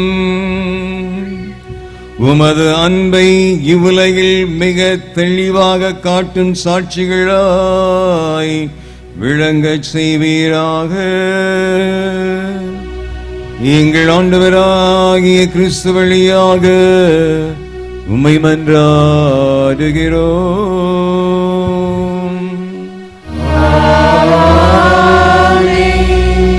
அனைவரும் எழுந்து நிற்போம். எட்டாவதாக, கடவுளை நம்பாதவர்களுக்காக நாம் மன்றாடுவோம். அன்புக்குரியவர்களே, உலகம் முழுவதும் இறை நம்பிக்கை இல்லாத எத்தனையோ மக்கள் இருக்கிறார்கள். ஒருவேளை கத்தோலிக்கர்களில் கூட பெயரளவு கத்தோலிக்கர்கள், ஆனால் உண்மையில் அவர்கள் கடவுளை நம்புவதில்லை. கடவுள் இல்லாமலே அவர்கள் வாழ்கிறார்கள். எல்லோரும் கடவுளை ஏற்றுக்கொள்ள வேண்டும். இறை அச்சத்தோடு, தெய்வ பயத்தோடு நாம் வாழ வேண்டும் என்று கண்களை மூடி நாம் மன்றாடுவோம். அனைவரும் முழந்தார்படியிடுவோம்.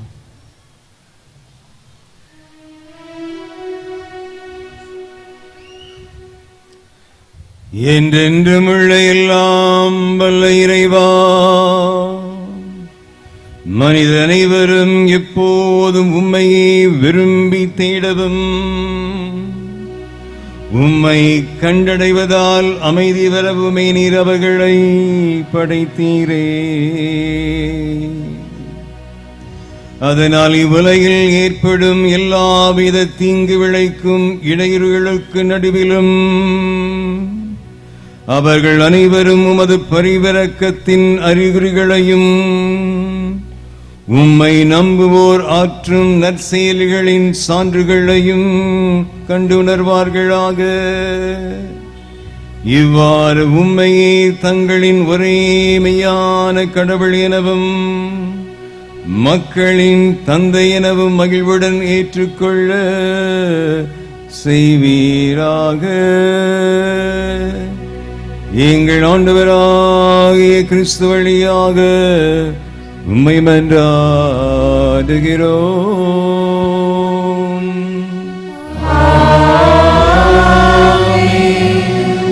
அனைவரும் எழுந்து நிற்போம். ஒன்பதாவதாக, நாடுகளை ஆள்வோருக்காக மன்றாடுவோம். திருச்சபையின் தொன்மையான மரபுப்படி நாடுகளை ஆள்வோருக்காக மன்றாடுவது நம்முடைய கடமை. பவுலடியார் தீமோத்தேயுவுக்கு எழுதிய திருமடலில் நாடுகளை ஆள்வோருக்காக மன்றாட சொல்லியிருக்கிறார். உலகம் முழுவதும் ஆட்சி தலைவர்களாக விளங்குகிறவர்களுக்காக மன்றாடுவோம். இன்னும் சிறப்பாக, உக்ரைன் ரஷ்யா இடையில் போர் நடைபெற்று கொண்டிருக்கிற இந்த வேளையில் போர்கள் அகன்று உலகம் முழுவதும் அமைதி நிலவ வேண்டும். நாட்டை ஆள்பவர்கள் ஞானத்தோடும் எல்லா மக்களையும் ஒருங்கிணைத்து ஒற்றுமையோடு வழி நடத்த வேண்டும் என்று ஆட்சி தலைவர்களுக்காக அமைதியாக மன்றாடுவோம். அனைவரும் முழந்தார்படியிடுவோம்.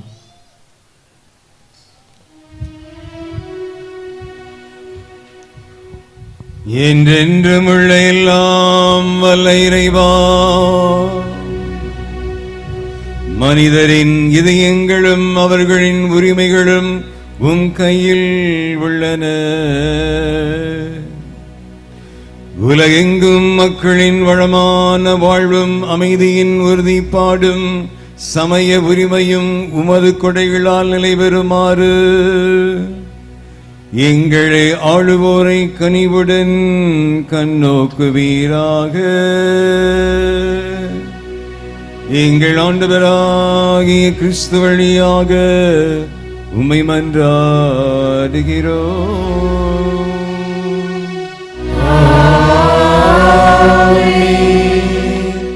அனைவரும் எழுந்து நிற்போம். பத்தாவதாக, நிறைவாக துன்புறுவோருக்காக மன்றாடுவோம். அன்புக்குரியவர்களே, இந்த வழிபாட்டில் கலந்து கொள்கிற நாம் எல்லோருமே கொடுத்து வைத்தவர்கள், பேறு பெற்றவர்கள். காரணம், நம்மால் இந்த வழிபாட்டில் கலந்து கொள்ள முடிகிறது. இந்த வழிபாட்டில் கலந்து கொள்ள முடியாதவர்கள் எத்தனை பேர் இருக்கிறார்கள்? நோயாளர்கள், வயது முதிர்ந்தவர்கள், நோயாளர்களை பராமரிப்பவர்கள், பயணம் செய்பவர்கள், சிறையில் இருப்பவர்கள், அகதிகளாக இருப்பவர்கள், வெளிநாடுகளில் வெளியூர்களில் பணி செய்பவர்கள், பஞ்சத்தால் வாடுபவர்கள், பிணியினால் இருப்பவர்கள், எல்லாரையும் நாம் நினைவு கூறுவோம். யாருக்கெல்லாம் கடவுளுடைய ஆசி தேவைப்படுகிறதோ, கடவுளுடைய ஆறுதல் தேவைப்படுகிறதோ, சுமக்க முடியாத சுமைகளை, சிலுவைகளை சுமந்து கொண்டிருக்கிற ஒவ்வொருவரையும் ஆண்டவர் ஆசீர்வதிக்க வேண்டும் என்று கண்களை மூடி நாம் மன்றாடுவோம். அனைவரும் முழந்தார்படியிடுவோம்.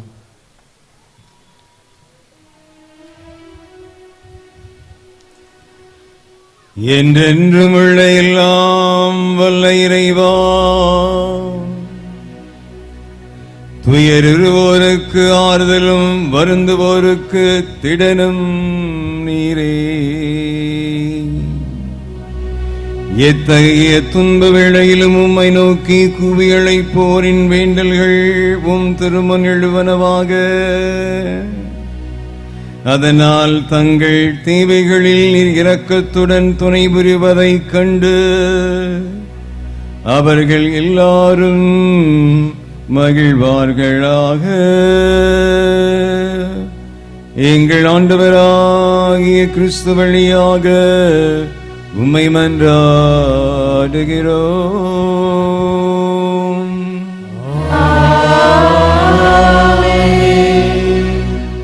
அனைவரும் எழுந்து நிற்போம். இன்றைய வழிபாட்டின் இரண்டாம் பகுதியான திருச்சிலுவை ஆராதனை ஆரம்பமாகிறது. மரத்தில் தொங்கவிடப்பட்டவன் கடவுளால் சபிக்கப்பட்டவன். தொன்று தொட்டு சிலுவை அவமானத்தின் அடையாளமாக, துன்பத்தின் சின்னமாக கருதப்பட்டது. ஆனால் இயேசு இந்த சிலுவையை விரும்பி தொட்டு சுமந்ததால் அது மீட்பின் கருவியாக அடையாளமானது. என்னை பின்பற்ற விரும்பும் எவரும் தன்னலம் துறந்து தம் சிலுவையை நாள்தோறும் தூக்கி கொண்டு என்னை பின்பற்றட்டும் என்ற இயேசுவின் பொன்மொழியை வாழ்வாக்குவோம்.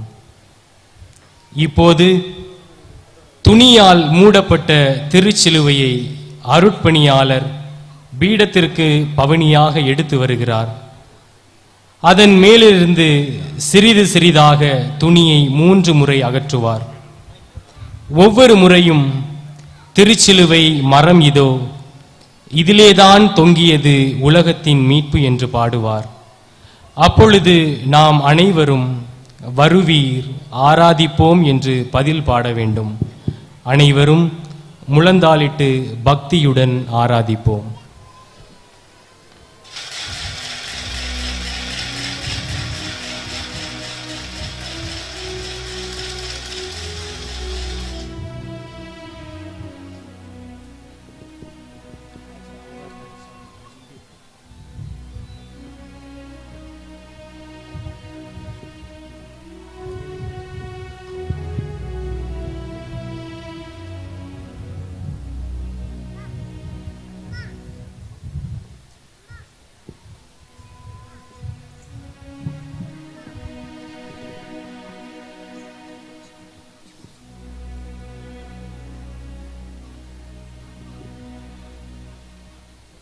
திருச்சிலுவை அரமிதோ, இதிலேதான் தொங்கியது உலகத்தின் மீட்பு.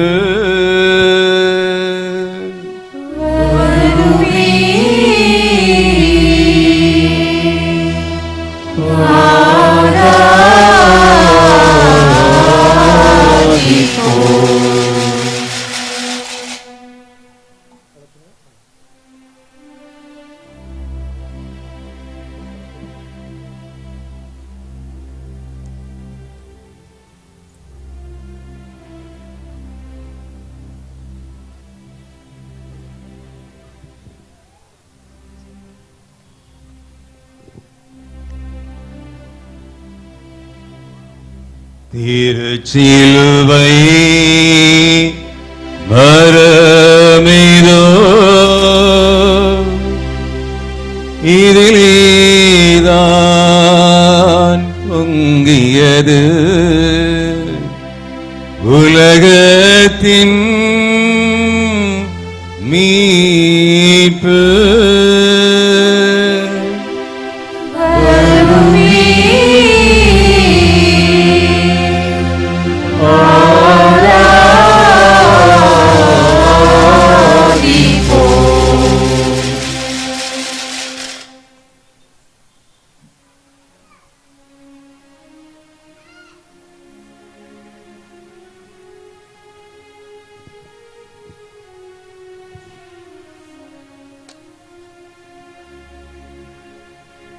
திருச்சிலுவை மரமிதோ, இதிலேதான்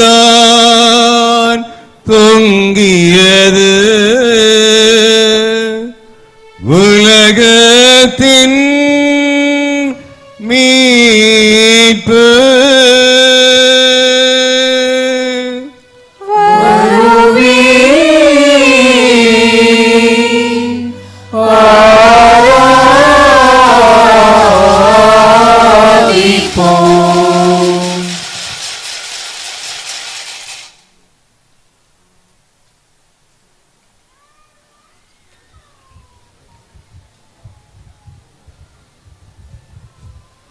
இப்போது திருச்சிலுவையை முத்தம் செய்யும் நிகழ்வு ஆரம்பமாகிறது. தாயின் முத்தம் குழந்தைக்கு அன்பையும் அரவணைப்பையும் பாசத்தையும் கொடுக்கிறது. ஆனால் துரோகி யூதாஸின் முத்தம் ஆண்டவர் இயேசுவை காட்டிக் கொடுத்தது. பண ஆசை கொண்டவன் இயேசுவின் உயிரை 30 வெள்ளி காசுகளுக்கு விலை பேசினான். இயேசுவின் தெய்வீக உறவை கொச்சைப்படுத்தி நம்பிக்கை துரோகம் செய்தான். ஆனால் நாம் முத்தம் செய்ய போகும் இந்த திருச்சிலுவை நம்மை தீமையிலிருந்து விடுதலையும் மீட்பின் பாதையையும் காட்டி இறையோடு ஒன்றித்து வாழ மனமாற்றம் தருவதாக. அன்புக்குரியவர்களே, இப்பொழுது 10 இடங்களில் திருச்சிலுவை வைக்கப்படுகிறது. உங்களுடைய வணக்கத்திற்காக வழக்கம் போலவே வரிசை கிரமமாக ஒழுங்காக பக்தியோடு வந்து இந்த திருச்சிலுவையை வணங்கி செல்லுமாறு உங்களை அன்போடு கேட்டுக்கொள்கிறேன். வணங்கிய பிறகு தொடர்ந்து நாம் பாடல்களை பாடிக்கொண்டு பக்தியோடு இந்த நிகழ்வில் கலந்து கொள்வோம்.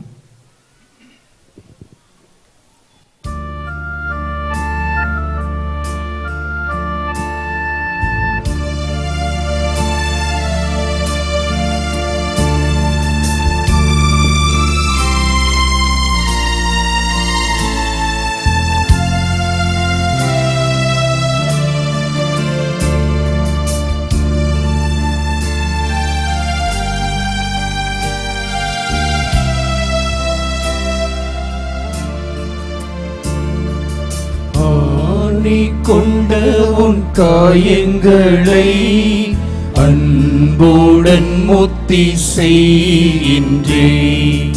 ஆணி கொண்ட உன் காயங்களை அன்புடன் முத்தி செய்கின்றேன். பாவத்தால் உம்மை கொன்றேனே,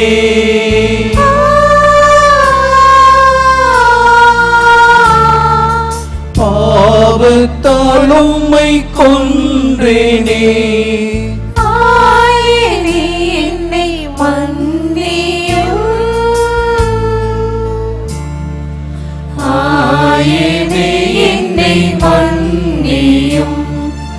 ஆணி கொண்ட உன் காயங்களை அன்புடன் முத்தி செய்கின்றேன்.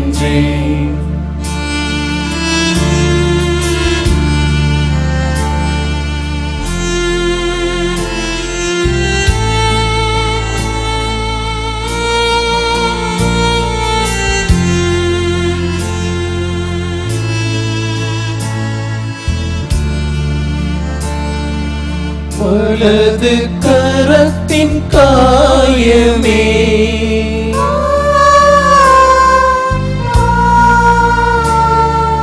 வலது கரத்தின் காயமே. அழகு நிறைந்த ரத்தினமே,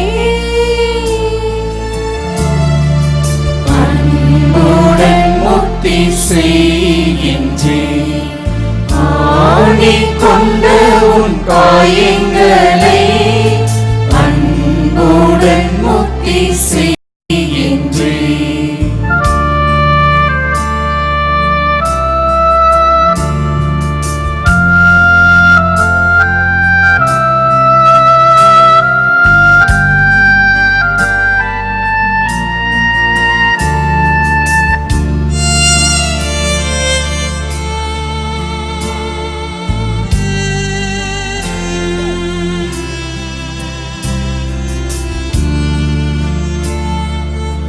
இடது கரத்தின் காயமே,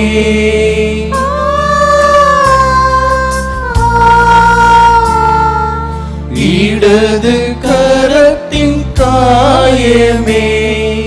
கடவுளின் திரு அன்புருவே, அன்புடன் அன்புடன் முக்தி செய்கின்றேன். ஆணி கொண்ட உன் காயங்களை அன்புடன் முக்தி செய்கின்றேன்.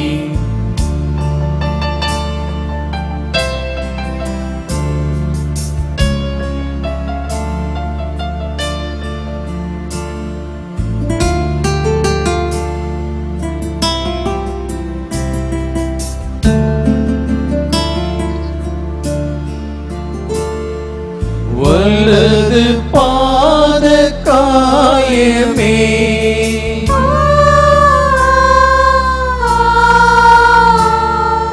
வலது பாத காயமே பலன் மிக தரும் நற்கனியே அன்புடன் முக்தி செய்கின்றேன். ஆணி கொண்ட உன் காயங்களை அன்புடன் முக்தி செய்கின்றேன்.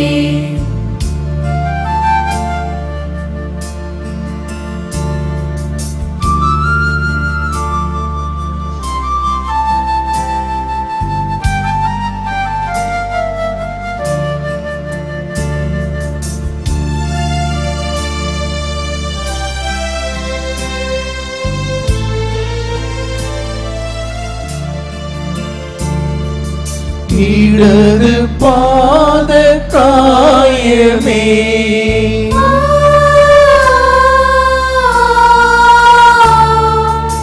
இடது பாத காயமே திடமிக தரும் பொக்கிஷமே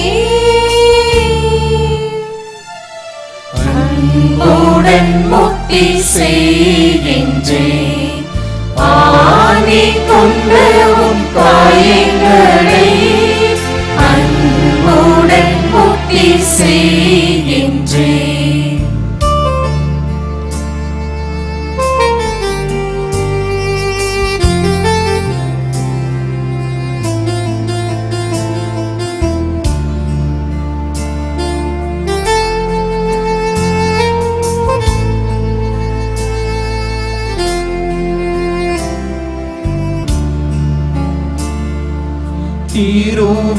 திருவிழாவின் காயமே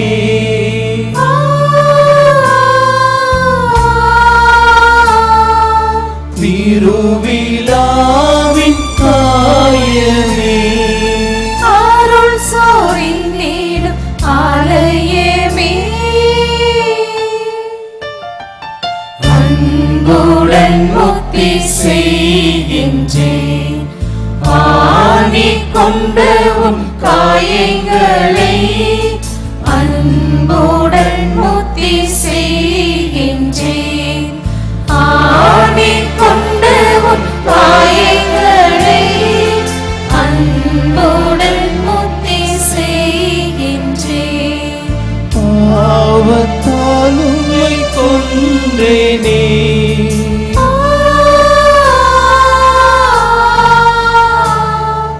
பாவத்தால் உம்மை கொன்றேனே ஆயினே என்னை மன்னியும்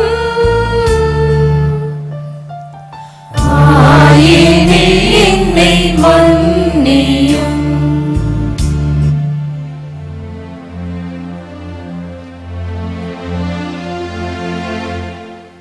எனது ஜனமே நான் உனக்கு என்ன தீங்கு செய்தே சொல் இதிலே உனக்கு தூய தந்தே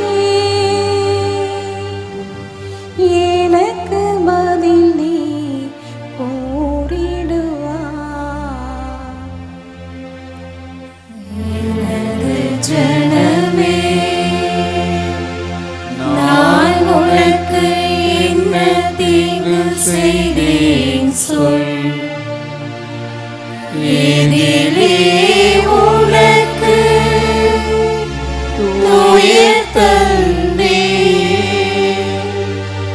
எனக்கு பதில் நீ கூறிடுவாய்.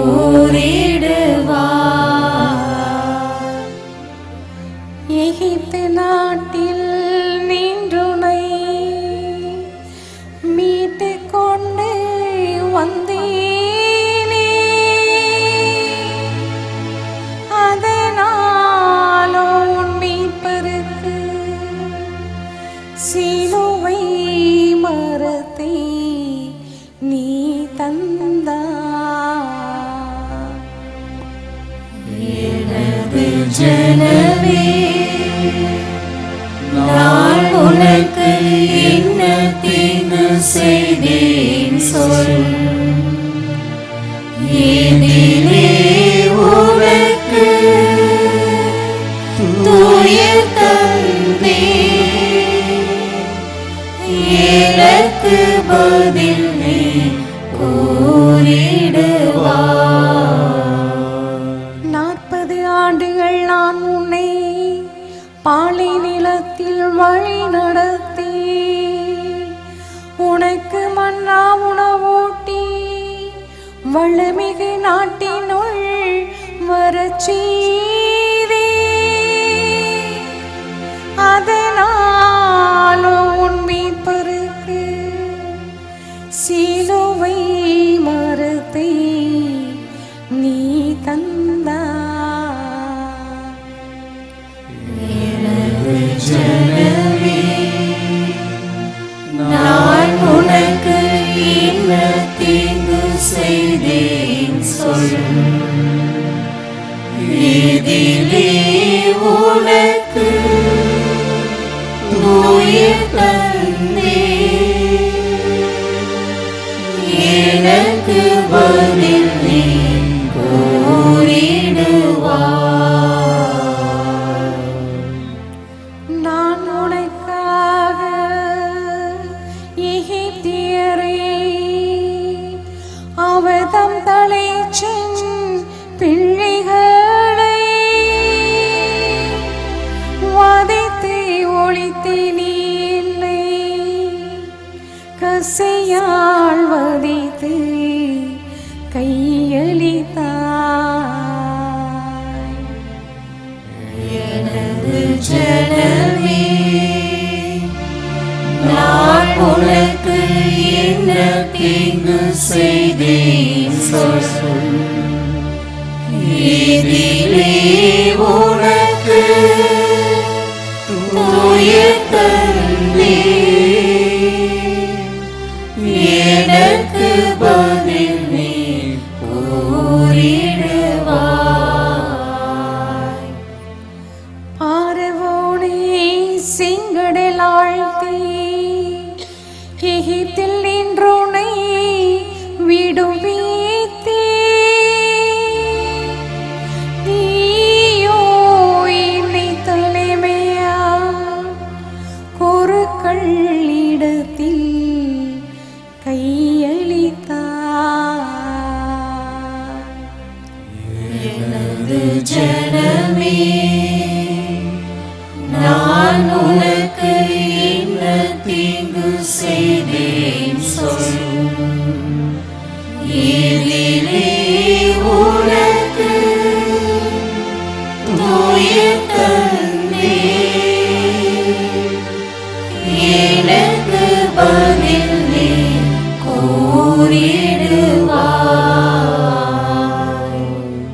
நானே உனக்கு முன்பாய் கடலை திறந்து வழி செய்தே,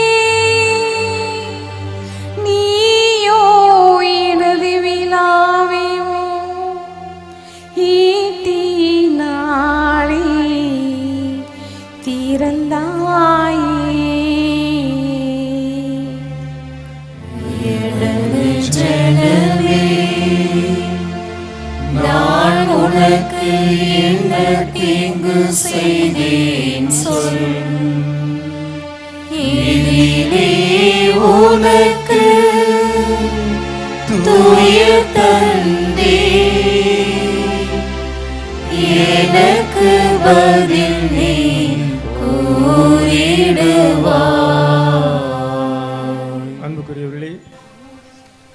நாம் நம்முடைய திருவழிபாட்டின் அடுத்த பகுதிக்குள் நாம் நுழைகிறோம். திருவிருந்து வழிபாடு. இப்பொழுது பீடத்தில் துணிகள் விரிக்கப்பட்டிருக்கின்றன. நற்கருணை பீடத்திற்கு கொண்டு வரப்படுகிறது. நற்கருணை வருகின்ற வழியில் இருக்கின்றவர்கள் முழங்கால் படியிட்டு நற்கருணை ஆண்டவரை வரவேற்போம். இந்த ஆண்டவருடைய திருப்பாடுகளின் வெளியாகி என்று ஆண்டவருடைய திருவுடலை உட்கொண்டு அவர் நமக்காக தம்மையை கையளித்ததற்காக ஆண்டவருக்கு நாம் நன்றி செலுத்துவோம்.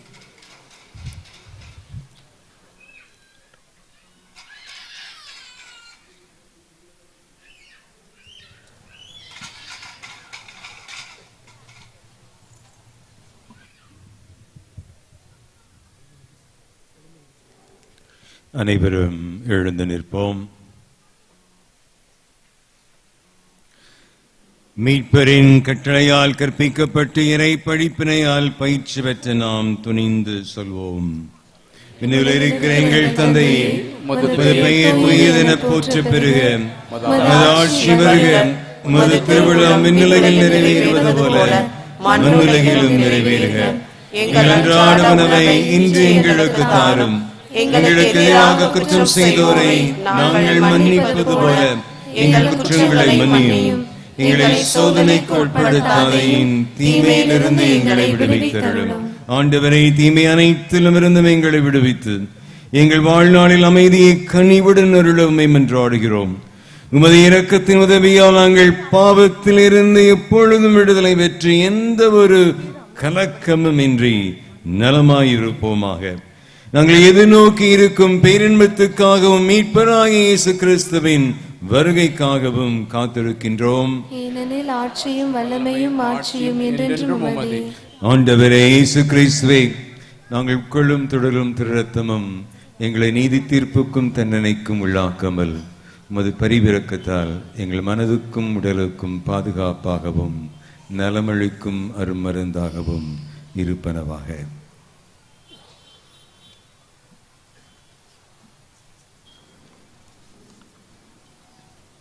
இதோ இறைவனின் செம்மறி, இவரே உலகின் பாவங்களை போக்குகின்றவர். விருந்துக்கு அழைக்கப் பெற்ற நாம் அனைவரும் பேறு பெற்றோர். ஆண்டவரே, நிம்மத்தில் எழுந்தவர நான் தகுதியற்றவன்.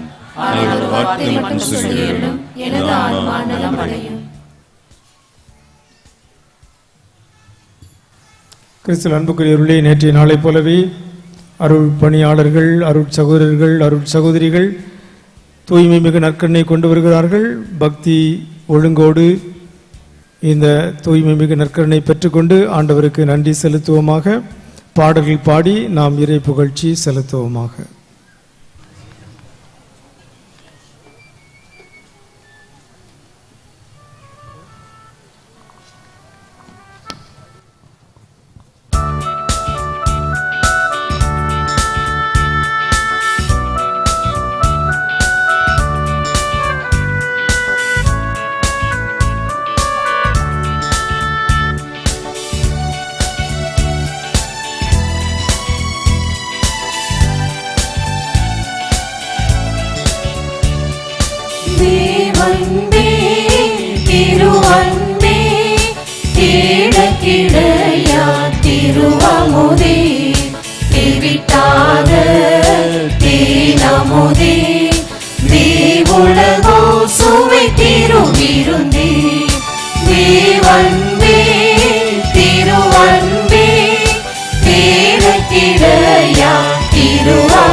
வானத்திலிருந்து வந்த மன்னா,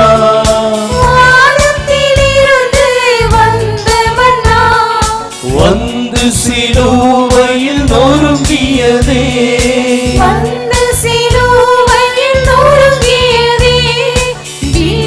நம்மை மோட்சம் சேர்த்திடவோ.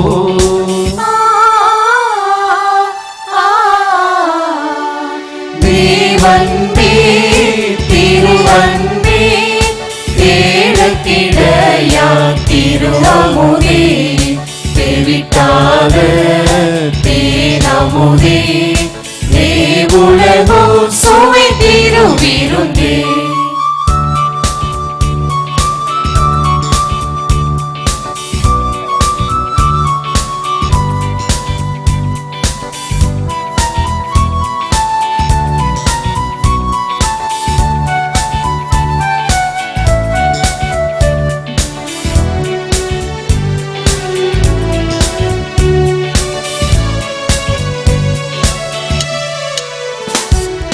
வெண்பனியை பொழிக்கும் வெண்மன்னா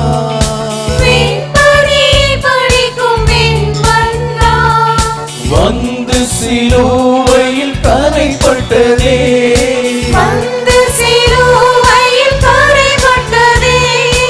எங்கள் பாவக்கரை போக்கிடவோ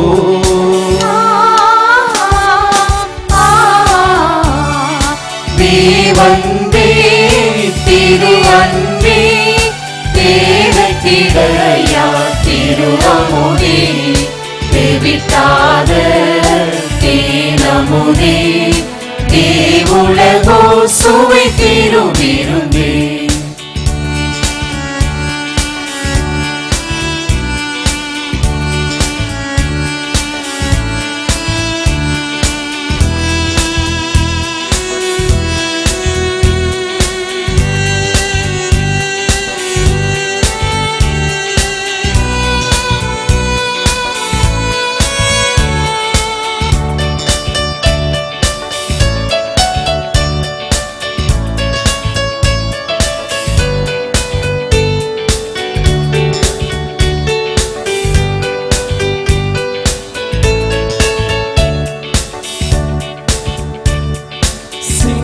சிங்காரவனமதில் சிங்கணியே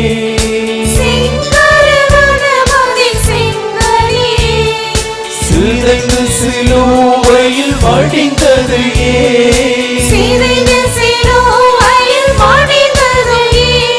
செத்தரம குயில் நல்கிடவோ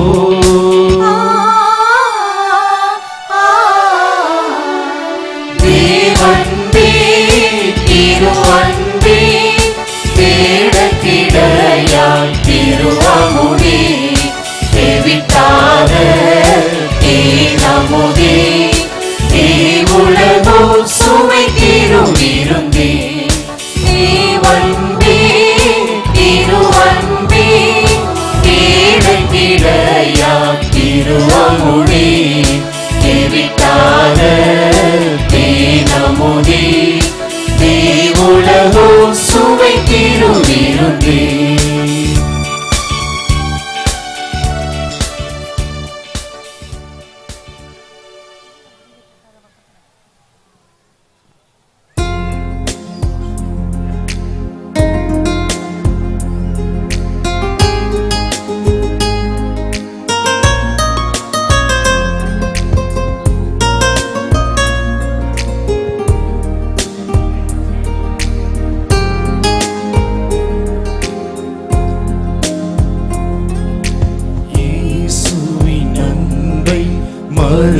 மறந்திடுவாயோ மறந்திடுவாயோ மனித பண்பிருந்தா இயேசுவின் அன்பை மறந்திடாதிருக்க நீ சிலுவையிலே அவர் மறந்திடாதிருக்க நீ சிலுவையிலே அவர் மரித்து தொங்கிடும் காட்சி மனதில் நில்லாதோ இயேசுவின் அன்பை மறந்திடுவாயோ மறந்திடுவாயோ மனித பண்பிருந்தால் இயேசுவின் அன்பை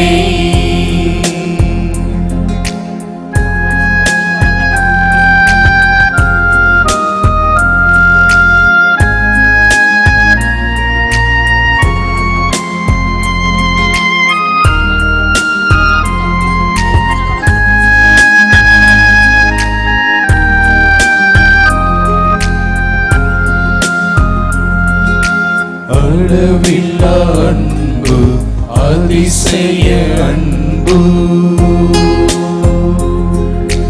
ஆழமகளம் நீளம் எல்லை காண அன்பு அளவில்லா அன்பு அதிசய அன்பு ஆழமகல நீளம் எல்லை காண அன்பு கலங்கமில்லா அன்பு கருணை சிறன்பு கலங்கமில்லா அன்பு கருணை சிறன்பு கல்வாரி மலை கண்ணீர் சொல்லிடும் அன்பு இயேசுவின் அன்பை மறந்திடுவாயோ மறந்திடுவாயோ மனித பண்பிருந்தால் இயேசுவின் அன்பை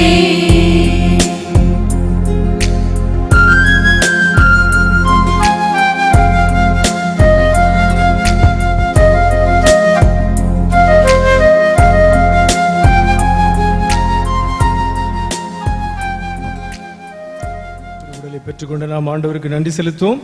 முழங்கால் இருக்க முடிந்தவர்கள் முழங்கால் இருக்கலாம், மற்றவர்கள் அமர்ந்து கொள்ளலாம், நின்று கொள்ளலாம்.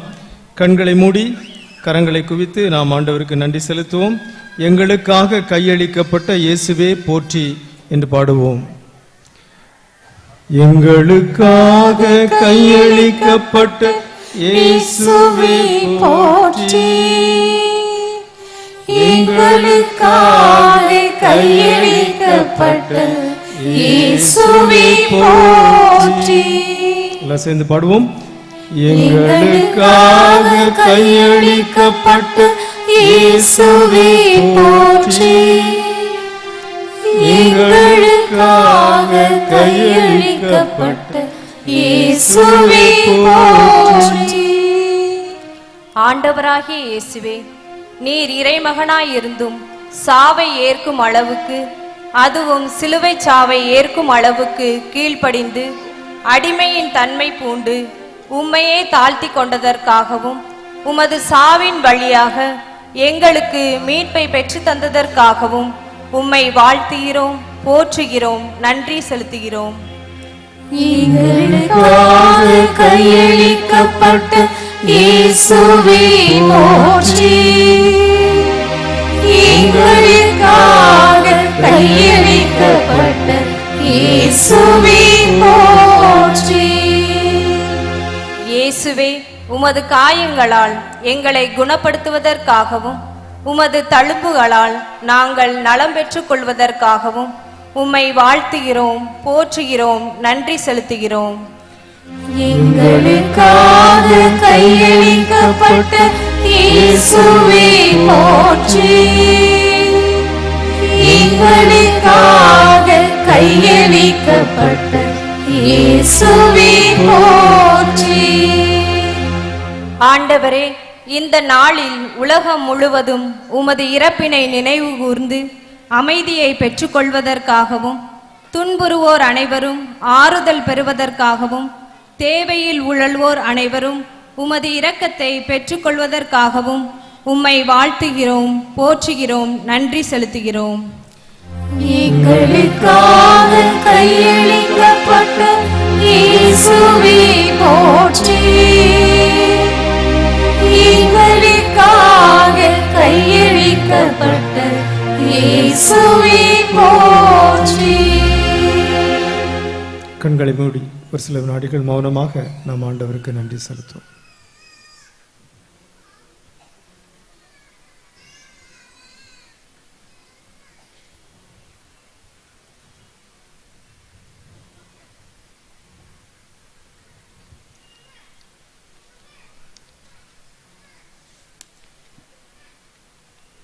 ஆண்டவருக்கு நாம் புகழ்ச்சி செலுத்துவோம். இயேசுவே உமக்கு புகழ், இயேசுவே உமக்கு நன்றி, இயேசுவே உமக்கு மாட்சி.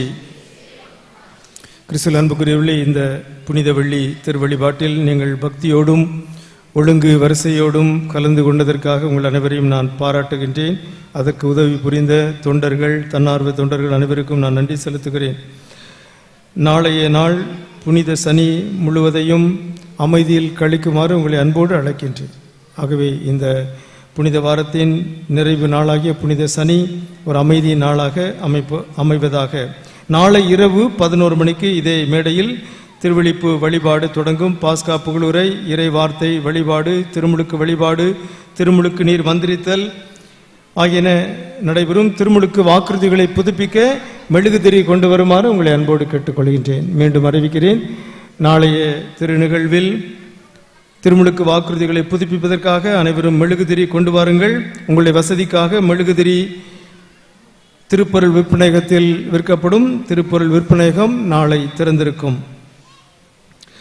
இன்றைய நாளை போலவே நாளையும் 2 சக்கர வாகனங்கள் 4 சக்கர வாகனங்களை பேராலய வளாகத்திற்குள் நிறுத்த வேண்டாம். பேராலய வளாகத்திற்கு வெளியே நிறுத்தி ஒத்துழைப்பு தருமாறும் ஆசிகளை பெற்றுக்கொள்ளுமாறும் உங்களை அன்போடு கேட்டுக்கொள்கின்றேன். நாளைய வழிபாட்டுக்கும் இந்த புனித வார கையேடு நிகழ்ச்சியை கையேட்டை கொண்டு வாருங்கள். அதில் உள்ள புனிதர்கள் பிரார்த்தனை மற்ற அனைத்து ஜபங்களையும் பயன்படுத்துவதற்கு உதவியாக இந்த புனித வார கையேட்டை கொண்டு வருமாறு உங்களை அன்போடு கேட்டுக்கொள்கின்றேன். 2 அறிவிப்புகள். ஒன்று, நாளை காலை அதிகாலை 4 மணிக்கு பேராலயத்தை சுற்றி இருக்கிற பகுதிகளில் தண்ணீர் வரும் என்று அறிவிக்கப்படுகிறது. மீண்டும் அறிவிக்கின்றேன், பேராலயத்தை சுற்றி இருக்கிற பகுதிகளில் அதிகாலை 4 மணிக்கு தண்ணீர் வரும் என்று அறிவிக்கப்படுகிறது. மேலும் யாரோ ஒருவர் ஒரு வாட்ச் தொலைத்து விட்டார்கள். அது பேராலய பங்கு அலுவலகத்தில் இருக்கிறது. அந்த வாட்சை தொலைத்தவர்கள் நாளை பகல் நேரத்தில் பேராலய அலுவலகம் வந்து பங்கு தந்தையை சந்தித்து அந்த வாட்சை பெற்றுக்கொள்ளலாம். மன்றாடுவோமாக. என்றென்றும் உள்ள எல்லாம் வல்ல இறைவா, உம்முடைய கிறிஸ்துவின் பாடுகளிலும் புனித இறப்பாலும் உயிர்ப்பினாலும் எங்களை மீட்டருளுனீ. உமது இரக்கத்தால் நீர் ஆற்றிய மீட்பு செயல் எங்களில் நிலைத்திருக்க செய்தருளும்.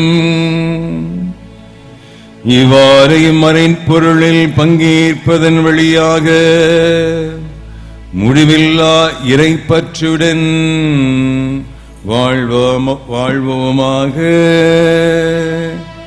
எங்கள் ஆண்டவராகிய கிறிஸ்து வழியாக உம்மை மன்றாடுகிறோம்.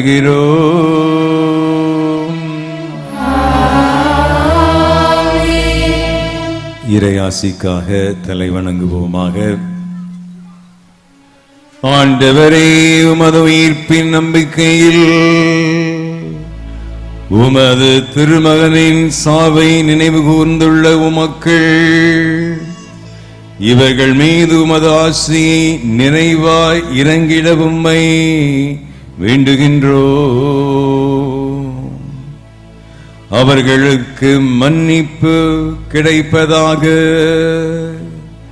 அவர்கள் ஆறுதல் அடைவார்களாக, புனித நம்பிக்கை வளர்வதாக, நிலையான மீட்பு உறுதி பெறுவதாக. எங்கள் ஆண்டவராகிய கிறிஸ்து வழியாக உம்மை மன்றாடுகிறோம்.